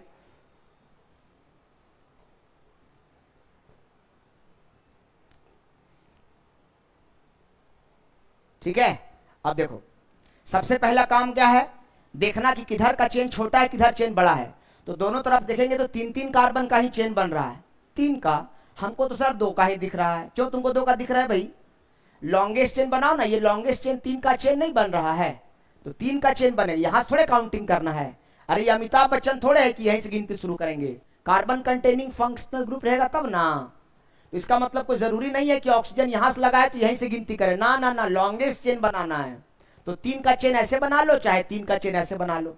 अब ये 3 के चेन में ये वाला पार्ट जो हिस्सा नहीं बन पाया, बताओ कहां से काउंटिंग करेंगे? इसको 1 नंबर देंगे, इसको 2 नंबर देंगे और इस वाले कार्बन को 3 नंबर देंगे। यानी सेकेंड कार्बन से ऑक्सी लगा हुआ है, किसी एक को बनाओगे ना पेरेंट चेन और किसी एक को ब्रांच, तो मान लिया हमने इन 3 को प्रोपेन बना लिया और ये जो बच गया जो पेरेंट चेन में शामिल नहीं हो पाया उसको ब्रांच बोले, यानी इसमें लगाना है हमको ऑक्सी। चलिए तो इसका नाम क्या हो जाएगा? तो इसका नाम अगर हम लिखें तो पता नहीं तुम समझ पाओगे कि नहीं, अभी नहीं समझोगे। अच्छा, इस क्वेश्चन को समझने से पहले जरा इस क्वेश्चन को तुम समझ लो। CH3 CH2 CH2O CH CH3 CH3। एक सवाल इसको पहले समझो, जरा समझो इसको जरा। मान लो 3 कार्बन का चेन इसको बनाए, सपोज दैट 3 कार्बन का चेन हमने इसको बनाया, तो ये वाला क्या हो गया? पूरा ब्रांच हो गया। तो ये 3 कार्बन का सीधा सीधा ब्रांच है, इसको क्या बोलेंगे? प्रोपॉक्सी। अरे यार एल्कोक्सी एल्केन है ना प्यारे, तो 3 कार्बन का चेन तो क्या बोलेंगे? प्रोपॉक्सी। यानी इसका अगर हमको नाम लिखना हो तो हम बोल सकते हैं क्या? 2 प्रोपॉक्सी प्रोपेन, 2 प्रोपॉक्सी प्रोपेन। यानी 3 कार्बन का चेन है इसीलिए प्रोपेन, और इस 3 कार्बन के चेन में सेकेंड कार्बन, ये फर्स्ट कार्बन, ये सेकेंड कार्बन, ये थर्ड कार्बन, सेकेंड कार्बन से लगा हुआ है प्रोपॉक्सी। भैया जरा बताओ नाम कैसे लिखते हो? 2 मिथाइल, मतलब 2 मिथाइल का मतलब क्या है? पेरेंट चेन के सेकेंड कार्बन से मिथाइल लगा हुआ है, तो 2 प्रोपॉक्सी मतलब सेकेंड कार्बन पर प्रोपॉक्सी लगा हुआ है। 2 मिथाइल मतलब सेकेंड कार्बन पर मिथाइल होता है ना जी, तो 2 प्रोपॉक्सी का मतलब क्या हुआ? सेकेंड कार्बन पर क्या लगा हुआ है? प्रोपॉक्सी लगा हुआ है। और 3 कार्बन का चेन है इसीलिए प्रोपेन। 3 कार्बन के चेन में सेकेंड कार्बन से प्रोपॉक्सी लगा हुआ है, और ये वाला क्या है? प्रोपेन। और प्रोपेन में कहां पर ब्रांच लगा हुआ है? तो सेकेंड कार्बन पर लगा हुआ है, इसीलिए सेकेंड कार्बन पर प्रोपॉक्सी ब्रांच लगा है और एल्केन है। 2 प्रोपॉक्सी प्रोपेन इसको बोलेंगे। इसके बारे में बात करेंगे तो क्या इसको भी हम 2 प्रोपॉक्सी बोले? नहीं ना, इसका नाम क्या होगा? सोचो जरा। यहां पर ये वाला जो पूरा पार्ट है इसको प्रोपॉक्सी नहीं बोलेंगे, क्या बोलेंगे इसको? इसका नाम होगा 2 प्रोपॉक्सी। इसका नाम क्या होगा? 2 प्रोपॉक्सी। क्यों सर? क्या ये दोनों एक जैसा दिख रहा है? क्या ये दोनों एक जैसा दिख रहा है? अगर 3 कार्बन का चेन के साथ सीधा फर्स्ट कार्बन से ऑक्सीजन रहता तब ना आप प्रोपॉक्सी बोलते, लेकिन यहां पर तो आप सेकेंड कार्बन से ना ऑक्सीजन लगा हुआ है। ऑक्सी में भी क्या है? सेकेंड कार्बन ना है, ये 1 है, ये 2 है और ये 3 है, तो इसका नाम क्या हो जाएगा? 2, ध्यान समझना, 2 प्रोपॉक्सी। पता नहीं तुम समझ पा रहे हो कि नहीं समझ पा रहे हो? 2, ये 2 है, ये वाला 2 यहां पर आ गया, ये वाला 2, यानी सेकेंड कार्बन पर ब्रांच लगा है। कौन सा ब्रांच? 2 प्रोपॉक्सी। यहां पर सेकेंड कार्बन पर ब्रांच लगा था, क्या? प्रोपॉक्सी, इसलिए सीधा सीधा 2 प्रोपॉक्सी। और यहां पर 2 पर प्रोपॉक्सी नहीं है, 2 पर 2 प्रोपॉक्सी है, इसीलिए 2 लिख के डैश और फिर ब्रैकेट के अंदर 2 प्रोपॉक्सी, 2 प्रोपॉक्सी। और उसके बाद 3 कार्बन का चेन है, इसीलिए इसको क्या बोलेंगे? प्रोपेन। क्या बोलेंगे? प्रोपेन। पता नहीं दिख रहा है कि नहीं? नहीं दिख रहा है तो मैं प्रोपेन, आई होप आप लोग को दिख ही रहा होगा। नहीं दिख रहा है तो मैं यहां फिर से लिख रहा हूं 2 प्रोपॉक्सी। जरा समझो इसको, बहुत इंपॉर्टेंट क्वेश्चन है। 2 प्रोपॉक्सी प्रोपेन। फील करो इस बात को यार, मेरी भावनाओं को समझो मैं कहना क्या चाह रहा हूं। 2 प्रोपॉक्सी प्रोपेन। अगर इसको भी प्रोपॉक्सी बोलेंगे, इसको भी प्रोपॉक्सी बोलेंगे, तो अगर मान लो हम ये नाम लिख देंगे और बोलेंगे स्ट्रक्चर ड्रॉ करो तो जी, ये नाम लिख देंगे और बोलेंगे इसका स्ट्रक्चर ड्रॉ करो तो जी, तो आप ये वाला स्ट्रक्चर ड्रॉ करोगे कि ये वाला करोगे? 99.9% लोग यही वाला करेगा। क्यों? क्योंकि सेकेंड कार्बन पे प्रोपॉक्सी लगाना है। लेकिन हां, अगर ये लिखा है 2 प्रोपॉक्सी तो आपको समझ में आएगा, अच्छा प्रोपेन है और प्रोपेन के सेकेंड कार्बन पर 2 प्रोपॉक्सी लगा है, इसीलिए ये वाला पार्ट 2 प्रोपॉक्सी कहलाएगा और ये वाला पार्ट प्रोपॉक्सी कहलाएगा। इसीलिए इसका नाम है 2 प्रोपॉक्सी और इसका नाम है 2 प्रोपॉक्सी। नहीं भी समझे तो हाँ बोलो, इससे ज्यादा क्या समझाएंगे हम यार, कुछ बातें फील की जाती हैं। अगर आप नहीं फील कर पा रहे हैं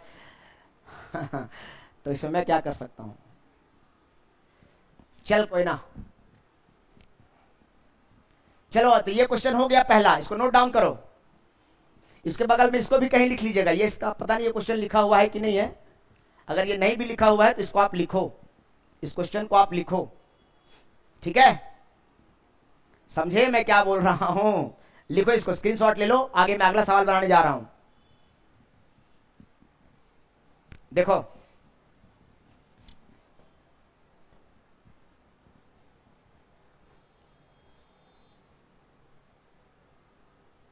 ठीक है। अब देखो सेकंड क्वेश्चन क्या है वो देखो। सेकंड क्वेश्चन क्या है, CH3O लिखा हुआ है, CH3O CH2 6CH3। देखो क्वेश्चन क्या कह रहा है, CH3O CH2 6CH3, ये एक क्वेश्चन दिया हुआ है और इसका नाम लिखना है भाई साहब। तो यहां पर टोटल इधर ऑक्सीजन के इधर टोटल कितना कार्बन का चेन है, 6 और 1 7 का चेन है, और इधर कितना का चेन है, 6 का, 1 का चेन है। तो इसको क्या बोलोगे बताओ, एल्कोक्सी एल्केन बोला जाता है।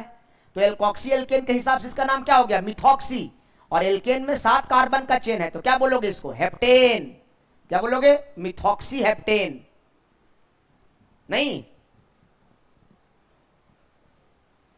अगला क्वेश्चन क्या है, 3 नंबर C6H5। अच्छा, अगला क्वेश्चन आपके पास दिया है C6H5O CH2 6CH3, ये क्वेश्चन दिया है। अब बहुत सारे बच्चे तो यार C6H5 का मतलब ही नहीं समझते हैं। C6H5 का मतलब है भाई साहब बेंजीन रिंग, कहीं भी C6H5 लिखा जाए। सर तो बेंजीन को C6H6 ना कहते हैं सर। अरे खाली बेंजीन रहेगा तब ना C6H6 कहेंगे, यहां पर बेंजीन में कुछ जुड़ा हुआ है ना, तो जब हाइड्रोजन यहां से कहीं से हटेगा तब ना बाकी चीज कनेक्ट होगा। तो C6H6 खाली बेंजीन रहता तब ना बोलते, लेकिन इसमें ऑक्सीजन है, और ऑक्सीजन के साथ CH2 कितना बार है, 6 बार और 1 7 बार, यानी CH2 3 बार, CH2 4 बार, CH2 5 बार, CH2 6 बार, और लास्ट में CH3। तो ये वाला है। अब इधर 7 कार्बन का चेन है और इधर 6 कार्बन का चेन है, तो जिधर छोटा होता है उधर ऑक्सी लगाते हैं। तो यहां बेंजीन इस बार छोटा पड़ गया, तो बेंजीन ब्रांच की तरह, और बेंजीन जब ब्रांच की तरह बिहेव करता है तो क्या बोलते हैं, फेनॉक्सी। अरे भैया एल्कोक्सी एल्केन, ब्रांच को एल्कोक्सी बोलना है, छोटा कार्बन को ब्रांच बोलना है। तो ये छोटा कार्बन है, मतलब कम कार्बन का चेन है, इसीलिए बेंजीन को यहां फेनॉक्सी बोलेंगे। और ये 7 कार्बन का चेन है, इसलिए इसको क्या बोलेंगे, हेप्टेन बोलेंगे। क्या हो जाएगा, फेनॉक्सी हेप्टेन। आई होप आप लोग को समझ में आ रहा होगा, नोट डाउन करिए इसको फटाफट। नेक्स्ट चलो,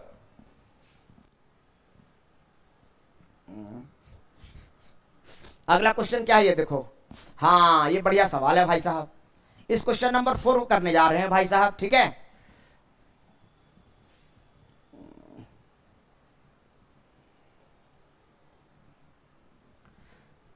देखो क्या क्वेश्चन था,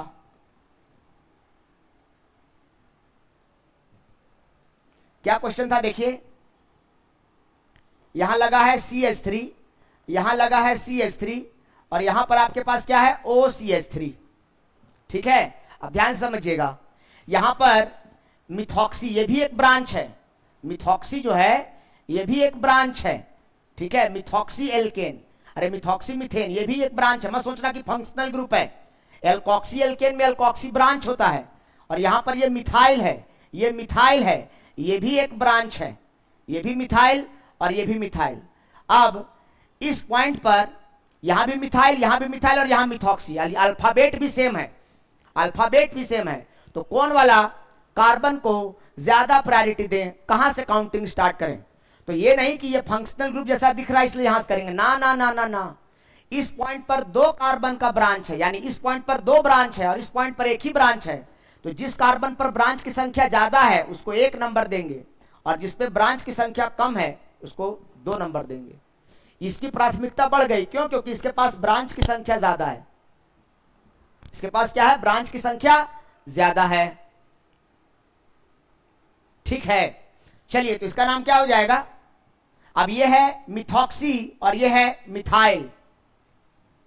तो पहले किसको लिखे सर, किसी को भी लिख लो ना, क्या फर्क पड़ता है। हाँ लेकिन फॉलो करो, अब एल्कोक्सी एल्केन बोलते हैं ना। अब नाम कैसे लिखते हैं, एल्कोक्सी एल्केन। तो भैया पहले एल्कोक्सी वाला पार्ट ना लिखोगे और तब ना एल्केन वाला पार्ट लिखोगे। तो एल्कोक्सी कहां पर है, 2 पर, इसीलिए क्या हो जाएगा 2 मिथॉक्सी, सेकेंड पर मिथॉक्सी लगाए। अब एल्केन साइक्लो, अगर ये सब नहीं होता, अगर ये सब नहीं होता तब इसका नाम क्या होता, साइक्लोहेक्सेन। लेकिन साइक्लोहेक्सेन में और ब्रांच लगा हुआ है ना, यानी एल्केन में ब्रांच भी लगा हुआ है ना। तो जब भी किसी का नाम लिखते हैं तो पहले ब्रांच का नाम लिखते हैं। तो एल्केन में कौन सा ब्रांच लगा है, तो 1,1 डाइमिथाइल, 1,1 डाइमिथाइल, पहले एल्कोक्सी लिखना है। तो एल्कोक्सी की जगह पर मिथॉक्सी था इसलिए मिथॉक्सी। अब एल्केन की बारी आई तो एल्केन में ब्रांच लगा हुआ है, पहले ब्रांच लिखेंगे तब ना पेरेंट चेन लिखेंगे। तो क्या हो गया, इसके लिए 1,1 डाइमिथाइल, उसके बाद क्या नाम हो जाएगा, साइक्लोहेक्सेन। क्या नाम हो जाएगा जी, साइक्लोहेक्सेन। तो इसका नाम हो जाएगा 2 मिथॉक्सी 1,1 डाइमिथाइल साइक्लोहेक्सेन। क्लियर है। चलो अब वापस आते हैं।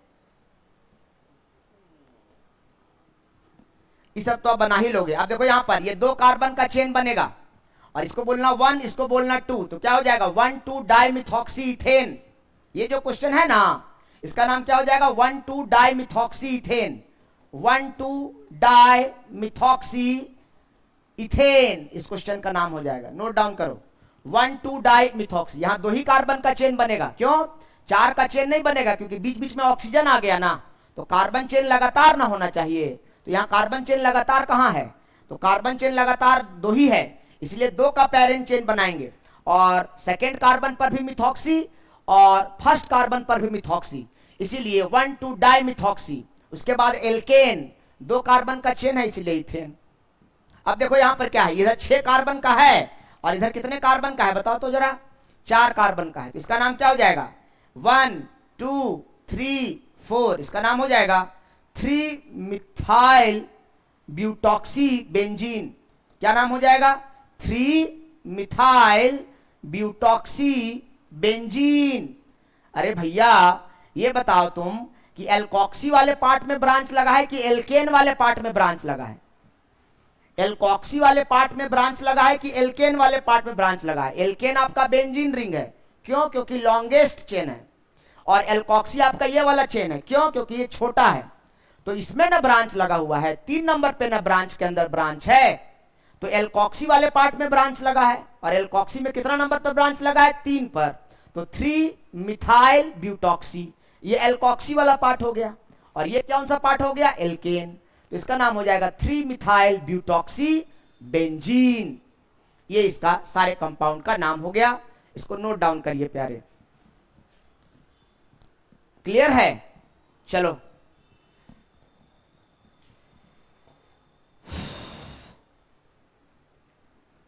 ये कंपाउंड है, ये आपको होमवर्क दिया जाता है, कर लोगे इसको आप। देखो प्यारे 3 का चेन बना लेना ऐसे, और इसको क्या बोलोगे, या फिर इसको पेरेंट चेन ना बनाओ, इसको इसमें बना लो। इसको पेरेंट चेन बनाने से नुकसान क्या है कि ये एक ब्रांच बन रहा है, और अगर इसी क्वेश्चन में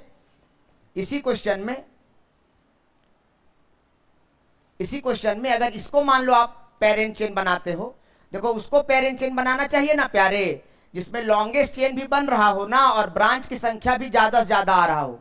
तो अगर 3 कार्बन का पेरेंट चेन इसको बनाएंगे ना, तो यहां पर 2 ब्रांच मिल रहा है, और यहां 3 कार्बन का पेरेंट चेन इसको बनाएंगे ना, तो एक ही ब्रांच बन रहा है। इसीलिए इस तरह से सिलेक्शन गलत हो जाएगा और इस तरह से सिलेक्शन सही होगा। मतलब वैसा लॉन्गेस्ट चेन सेलेक्ट करना है जिसमें चेन की संख्या भी ज्यादा से ज्यादा हो और ब्रांच भी ज्यादा से ज्यादा हो। तो अगर इसको सेलेक्ट कर रहे हैं पेरेंट चेन तो एक ही ब्रांच आ रहा है, और इसको सेलेक्ट कर रहे हैं पेरेंट चेन तो 2 ब्रांच आ रहा है, इसीलिए ये वाला सिलेक्शन सही है।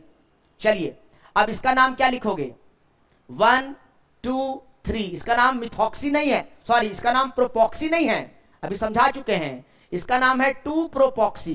क्या नाम है इसका 2 प्रोपॉक्सी इसका नाम है, और 2 पे 2 प्रोपॉक्सी और 2 पे मिथाइल, तो इसका नाम क्या हो जाएगा MNOP। पहले मिथाइल की पहले प्रोपॉक्सी पहले मिथाइल, तो इसका नाम हो जाएगा 2 मिथाइल 2 पे मिथाइल था, ये 1 ये 2 और ये 3, तो 2 पे मिथाइल है इसलिए 2 मिथाइल। अब 2 पे क्या है 2 प्रोपॉक्सी, 2 पे प्रोपॉक्सी नहीं है, 2 पे क्या है, तो 2 पे है 2 प्रोपॉक्सी 2 प्रोपॉक्सी 2 मिथाइल 2 प्रोपॉक्सी और 3 कार्बन का चेन है, इसीलिए इसको सीधा सीधा क्या बोलेंगे, एल्कोक्सी एल्केन में प्रोपेन। 2 मिथाइल 2 प्रोपॉक्सी प्रोपेन, लिखो एक बार, 2 मिथाइल 2 प्रोपॉक्सी प्रोपेन। क्लियर है? ये वाला नहीं सिलेक्ट करेंगे, ये एकदम बहुत इंपॉर्टेंट क्वेश्चन है। ईथर से ही नोमेनक्लेचर पूछा जाएगा एग्जाम में, खासकर आईसीएसई और सीबीएसई बोर्ड के बच्चे विशेष ध्यान देंगे ये सब। ये टॉपिक का नाम है structure of alcohol, phenol and ether. ठीक है, इसका टॉपिक का नाम क्या है, हेडिंग दीजिएगा आप लोग, structure of alcohol, phenol and ether. यहां से भी ऑब्जेक्टिव टाइप क्वेश्चन या 3 मार्क्स का क्वेश्चन पूछा जाता है। ये जो आप 108.9 डिग्री देख रहे हैं, ये इसका एंगल है। ठीक है, ये दोनों बॉन्ड के बीच का एंगल है, इसको बॉन्ड एंगल कहा जाता है। यहां पर जो बॉन्ड एंगल देख रहे हैं आप, वो 109 डिग्री है, और यहां पर ईथर का जो बॉन्ड एंगल देख रहे हैं वो 111.7 डिग्री है। सबसे पहले आपको समझना चाहिए कि टेट्राहेड्रल एंगल क्या होता है। देखिए, टेट्राहेड्रल एंगल किसको कहते हैं।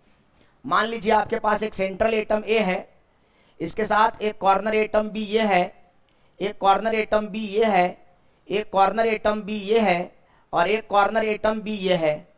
तो यहाँ पर ये सभी के बीच का जो एंगल है, सभी के बीच का एंगल, सभी के बीच का, चाहे इसका हो चाहे इसका हो चाहे इसका हो, देखने में वो ज्यादा लग रहा है, पर ये टेट्राहेड्रल शेप है। और टेट्राहेड्रल एंगल हमेशा होता है 109 डिग्री 28 मिनट। देखना बच्चों, 60 मिनट का 1 डिग्री होता है प्यारे। ये 109.28 जो लिखा हुआ है ना, अगर ये 28 बढ़ते बढ़ते 60 हो जाएगा ना, तो 109.60 हो जाता, तो इसको 110 डिग्री बोलते। कितना डिग्री बोलते, 110 डिग्री बोलते। तो ये 28 मिनट है, या इसको 109.28 डिग्री बोलिए, या इसको 109 डिग्री 28 मिनट बोलिए। ठीक है, तो टेट्राहेड्रल एंगल हमेशा जो होता है वो दिमाग में रखिएगा, कितना होता है, 109 डिग्री 28 मिनट। और ये जितने भी सवाल यहां से पूछे जाएंगे एंगल से, वो टेट्राहेड्रल एंगल से पूछे जाएंगे। अगर आप ईथर की बात करेंगे तो ईथर में जो बॉन्ड एंगल है वो टेट्राहेड्रल एंगल से क्या है, ज्यादा है। अगर अल्कोहल की बात करें और फेनॉल का लगभग सेम है, और ये दोनों टेट्राहेड्रल एंगल से क्या है, कम है। तो ये सवाल पूछा जाता है कि क्यों अल्कोहल में जो टेट्राहेड्रल एंगल होता है उससे कम एंगल क्यों होता है इसका। तो देखिए, अल्कोहल में बात समझिए ध्यान से, क्यों ऐसा होता है। पहला सवाल क्या पूछा जाएगा कि why the bond angle of alcohol is less than tetrahedral angle. ठीक है, तो क्यों होता है ये समझिए। यहां पर अल्कोहल की अगर बात करें तो CH और यहां पर ऑक्सीजन है और यहां पर H है। ये जो कार्बन और ऑक्सीजन के बीच का जो बॉन्ड लेंथ है, बॉन्ड की लंबाई है, वो 142 पिकोमीटर है। PM लिखा है, इसका मतलब क्या है, पिकोमीटर। और हम सब जानते हैं, क्या जानते हैं, 1 पिकोमीटर इज इक्वल टू क्या होता है, 10 का पावर -12 मीटर होता है। तो ये जो बॉन्ड लेंथ है वो 142 पिकोमीटर है, और ऑक्सीजन और हाइड्रोजन के बीच का जो बॉन्ड लेंथ है वो क्या है, 93 पिकोमीटर है। हाँ, और फेनॉल की अगर बात करें तो फेनॉल में क्या होता है, यहां पर देखिए कार्बन, और ये कार्बन है ना बेंजीन रिंग में कार्बन और ऑक्सीजन के बीच का बॉन्ड लेंथ इसके मुकाबले क्या है, देखो तो 142 है, और यहां क्या है 136। ये तो सेम ही है, यहां भी ऑक्सीजन हाइड्रोजन का बॉन्ड लेंथ। यहां से भी सवाल पूछा जाएगा कि अल्कोहल का बॉन्ड लेंथ ज्यादा क्यों और फेनॉल का बॉन्ड लेंथ कम क्यों। इसका अगर ईथर की बात करें तो ईथर का जो बॉन्ड लेंथ होता है वो 141 पिकोमीटर होता है। कितना होता है, 141 पिकोमीटर का बॉन्ड लेंथ होता है। यहां पर ये वाला भी ऑक्सीजन और कार्बन के बीच का बॉन्ड लेंथ है, तो ये 141 पिकोमीटर है। तो अल्कोहल और ईथर में तो बॉन्ड लेंथ सेम है ना, लेकिन फेनॉल का बॉन्ड लेंथ कार्बन और ऑक्सीजन के बीच का क्या है, कम है। तो एक सवाल यहां से पूछा जाएगा, एक सवाल यहां से पूछा जाएगा, और इसका एंगल ज्यादा क्यों है सो पूछा जाएगा। यानी 3 सवाल, अल्कोहल से बॉन्ड एंगल से रिलेटेड, ईथर से बॉन्ड एंगल से रिलेटेड, और फेनॉल से बॉन्ड लेंथ से रिलेटेड सवाल पूछा जाएगा।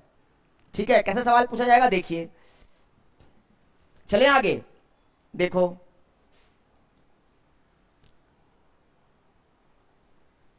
क्वेश्चन पूछा जाएगा,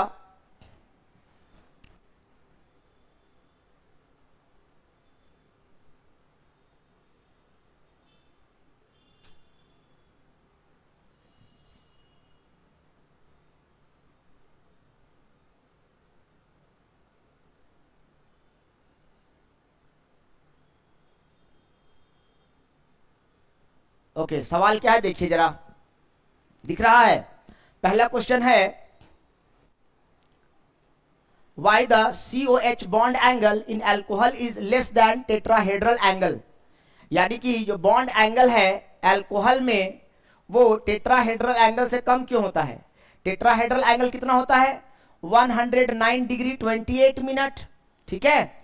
और अल्कोहल में जो बॉन्ड एंगल है वो कितना है, देखो जरा,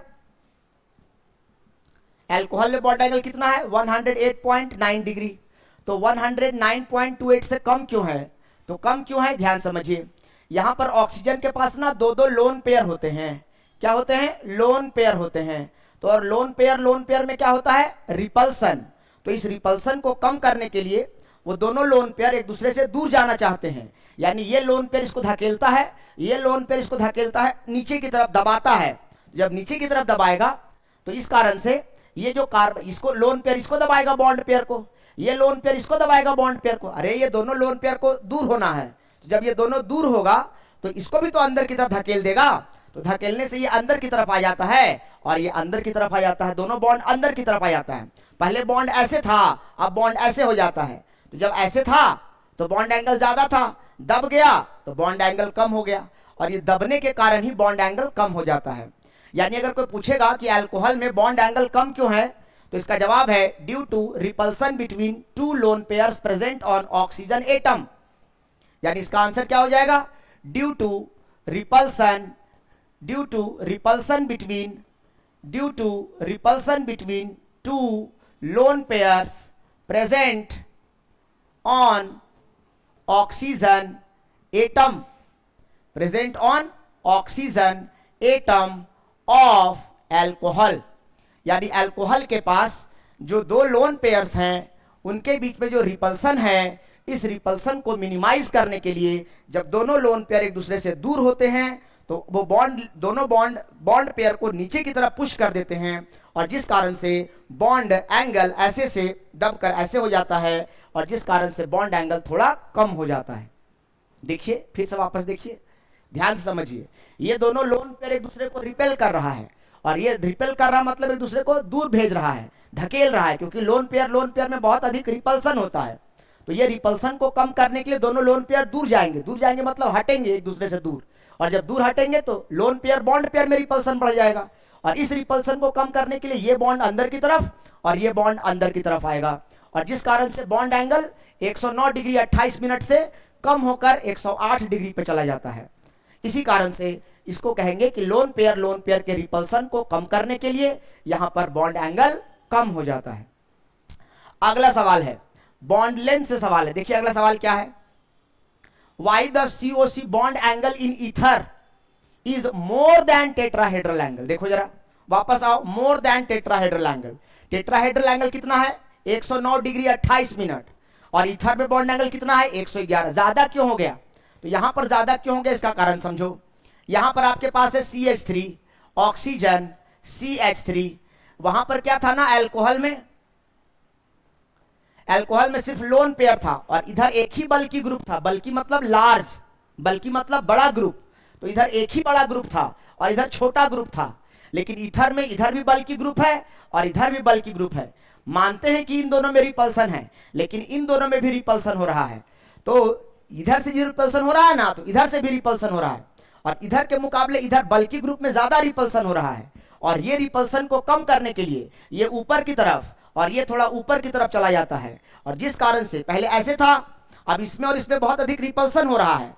तो इस रिपल्सन को कम करने के लिए ये दोनों एक दूसरे से दूर हो जाएंगे। अभी यहां पर देखो, यहां पर ऐसे था तो बॉन्ड एंगल कम था, अब दूर हो रहा है क्योंकि दोनों एक दूसरे को बर्दाश्त नहीं कर रहा है, एक दूसरे से दूर जा रहा है। तो जब दूर जा रहा है तो बॉन्ड एंगल यहां पे ऐसे था, ऐसे हो जा रहा है।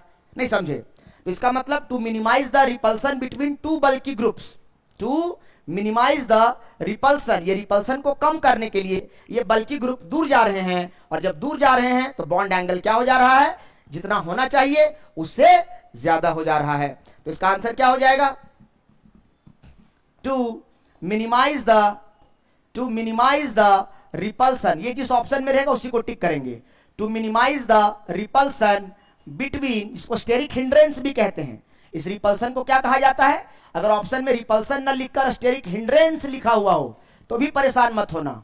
To minimise the repulsion between, यानी स्टेरिक हिंड्रेंस बिटवीन TWO2 बल्कि, बल्कि मतलब क्या होता है सर, तो large bulky alkyl groups present in ether, two bulky alkyl groups present in ether.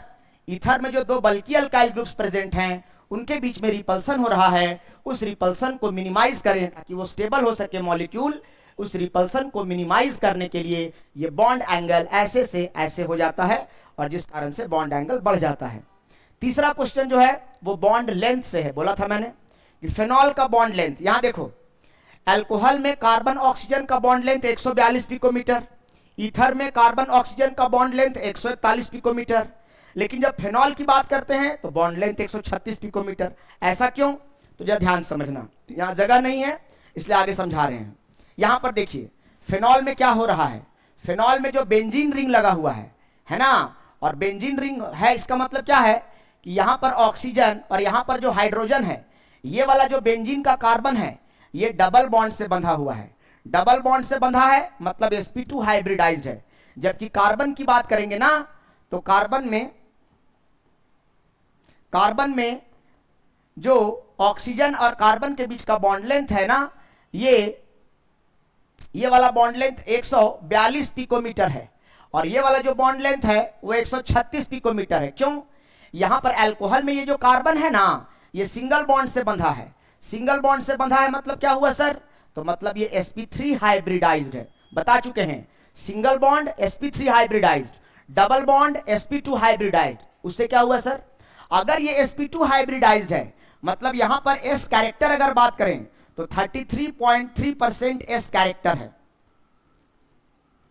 Sir ये वाला ना हम नहीं समझे सर, अभी समझाते हैं। और यहां पर अगर sp3 हाइब्रिडाइज्ड की बात करेंगे ना तो यहां पर s कैरेक्टर ना 25% s कैरेक्टर है। कितना है, 25% s कैरेक्टर है। नहीं समझे सर, देखो परसेंटेज की दुनिया में टोटल कितना होता है 100, तो यानी टोटल हो गया 100। और यहां कितने ऑर्बिटल भाग ले रहे हैं, sp3 कितने ऑर्बिटल भाग ले रहे हैं, तो s का 1 ऑर्बिटल और p का 3 ऑर्बिटल। टोटल कितने ऑर्बिटल हुए, 4 ऑर्बिटल। तो टोटल 4 ऑर्बिटल, तो 100 को 4 से भाग दो तो 25% हो जाएगा s, और p वाला 3 ऑर्बिटल है यानी 25 25 25 3 हो गया, यानी 75% p हो गया और 25% क्या हो गया, s हो गया। इसी प्रकार यहां पर देखो टोटल कितना होता है परसेंटेज की दुनिया में 100, और यहां टोटल कितना ऑर्बिटल है जी, 3, s का 1 और p का 2, तो 100 को 3 से भाग दो तो कितना हो जाएगा 33.3% s हो गया और रिमेनिंग 66.66% क्या हो गया, p कैरेक्टर हो गया। तो हमको p कैरेक्टर से मतलब नहीं है, हमको s कैरेक्टर से मतलब है। और एक बात समझ लो कि s character of carbon atom, यानी कि अगर किसी कार्बन एटम का s कैरेक्टर जितना ज्यादा होगा उस कार्बन की इलेक्ट्रोनेगेटिविटी उस कार्बन का electronegativity of that carbon atom वो भी ज्यादा होगा। यानी अगर s कैरेक्टर ज्यादा तो इलेक्ट्रोनेगेटिविटी भी ज्यादा। इलेक्ट्रोनेगेटिविटी मतलब सर दूसरे का इलेक्ट्रॉन अपने तरफ खींचने की टेंडेंसी। यानी समझिएगा ध्यान से, यहां पर ऑक्सीजन तो इलेक्ट्रोनेगेटिव एलिमेंट है ही, यानी ऑक्सीजन तो कार्बन का इलेक्ट्रॉन खींचेगा ही, लेकिन इस बार कार्बन भी कम नहीं है, कार्बन भी ऑक्सीजन का इलेक्ट्रॉन खींचेगा। यानी ऑक्सीजन आसानी से कार्बन का इलेक्ट्रॉन खींच नहीं पाएगा। यानी जितना ताकत से ऑक्सीजन कार्बन का इलेक्ट्रॉन खींचेगा उतना ही ताकत से कार्बन भी ऑक्सीजन का इलेक्ट्रॉन खींचेगा, इतनी आसानी से जाने नहीं देगा। लेकिन यहां पर इसका s कैरेक्टर कम है, तो s कैरेक्टर कम है इसका मतलब यहां सिर्फ ऑक्सीजन ही कार्बन का इलेक्ट्रॉन खींचेगा। भैया वन साइडेड लव में ज्यादा क्लोजनेस रहता है कि टू साइडेड लव में ज्यादा क्लोजनेस रहता है जी, वन साइडेड लव में क्लोजनेस रहता है क्या, नहीं ना। हम धड़ धड़ धड़ धड़ धड़ धड़ मैसेज किए जा रहे हैं और उधर से आया 10 मैसेज के बाद मूड खराब नहीं होगा, जल जाता है एकदम। तो बस वही बात है। यहां पर क्या है तो यहां पर क्या है, बिल्कुल वैसा ही है, वन साइडेड है ये, जैसे सिर्फ एक तरफ से खींच रहा है और जितना स्पीड इधर से टेक्स्ट हो रहा है उतना ही स्पीड इधर से भी टेक्स्ट का रिप्लाई आ रहा है। इसका मतलब समझ रहे हैं, इंपॉर्टेंस को समझिए। तो इसका मतलब ये भी इसको खींच रहा है, ये भी इसको खींच रहा है, और जिस कारण से इसका जो बॉन्ड लेंथ है दोनों के खींचातानी में कम हो जाता है। लेकिन यहाँ वन साइडेड खिंचाव है जिस कारण से बॉन्ड लेंथ यहाँ पर क्या रह जाता है, ज्यादा होता है और यहां थोड़ा कम हो जाता है। यानी एस कैरेक्टर ज्यादा होने के कारण इस कार्बन का, बेंजीन रिंग वाले कार्बन का इलेक्ट्रोनेगेटिविटी ज्यादा होता है। तो इसका आंसर क्या लिखेंगे, इसको भी लिख लीजिएगा, कहीं इसका स्क्रीनशॉट ले लीजिए। चलें आगे। अब देखिए वापस से सवाल में आते हैं। अब यहां क्वेश्चन पूछा है why the COH bond angle in phenol, तो लिखेंगे carbon atom of phenol is sp2 hybridized, is sp2 hybridized. इसका मतलब क्या हुआ, sp2 हाइब्रिडाइज्ड का मतलब हुआ 33% s कैरेक्टर, ठीक है, 33% s character. Carbon atom of phenol is sp2 hybridized and so it मतलब कार्बन के लिए बोला जा रहा है, act as electronegative atom and so it act as electronegative atom, और इसी कारण से ये पुल करता है ऑक्सीजन के इलेक्ट्रॉन को और जिस कारण से बॉन्ड छोटा हो जाता है। इतना रीजन काफी है, आप अपने से भी कुछ चाहे तो लिख सकते हैं। Carbon atom of phenol is sp2 hybridized and so it act as electronegative atom which pulls the electron of oxygen atom, है ना। और इस कारण से जो बॉन्ड लेंथ है वो ऑक्सीजन को जब खींचता है अपनी तरफ, कार्बन भी, और इस कारण से बॉन्ड क्या हो जाता है, शॉर्ट हो जाता है, कम हो जाता है। ठीक है, इसका स्क्रीनशॉट ले लो, अपने भाषा में लिख लो, अगर नहीं समझ में आता अंग्रेजी हिंदी में लिख लो, पर लिखो, समझो इसको। एग्जाम में जरूर इन तीनों में से कोई एक क्वेश्चन पूछा जाएगा, पक्का है। चलें, चलो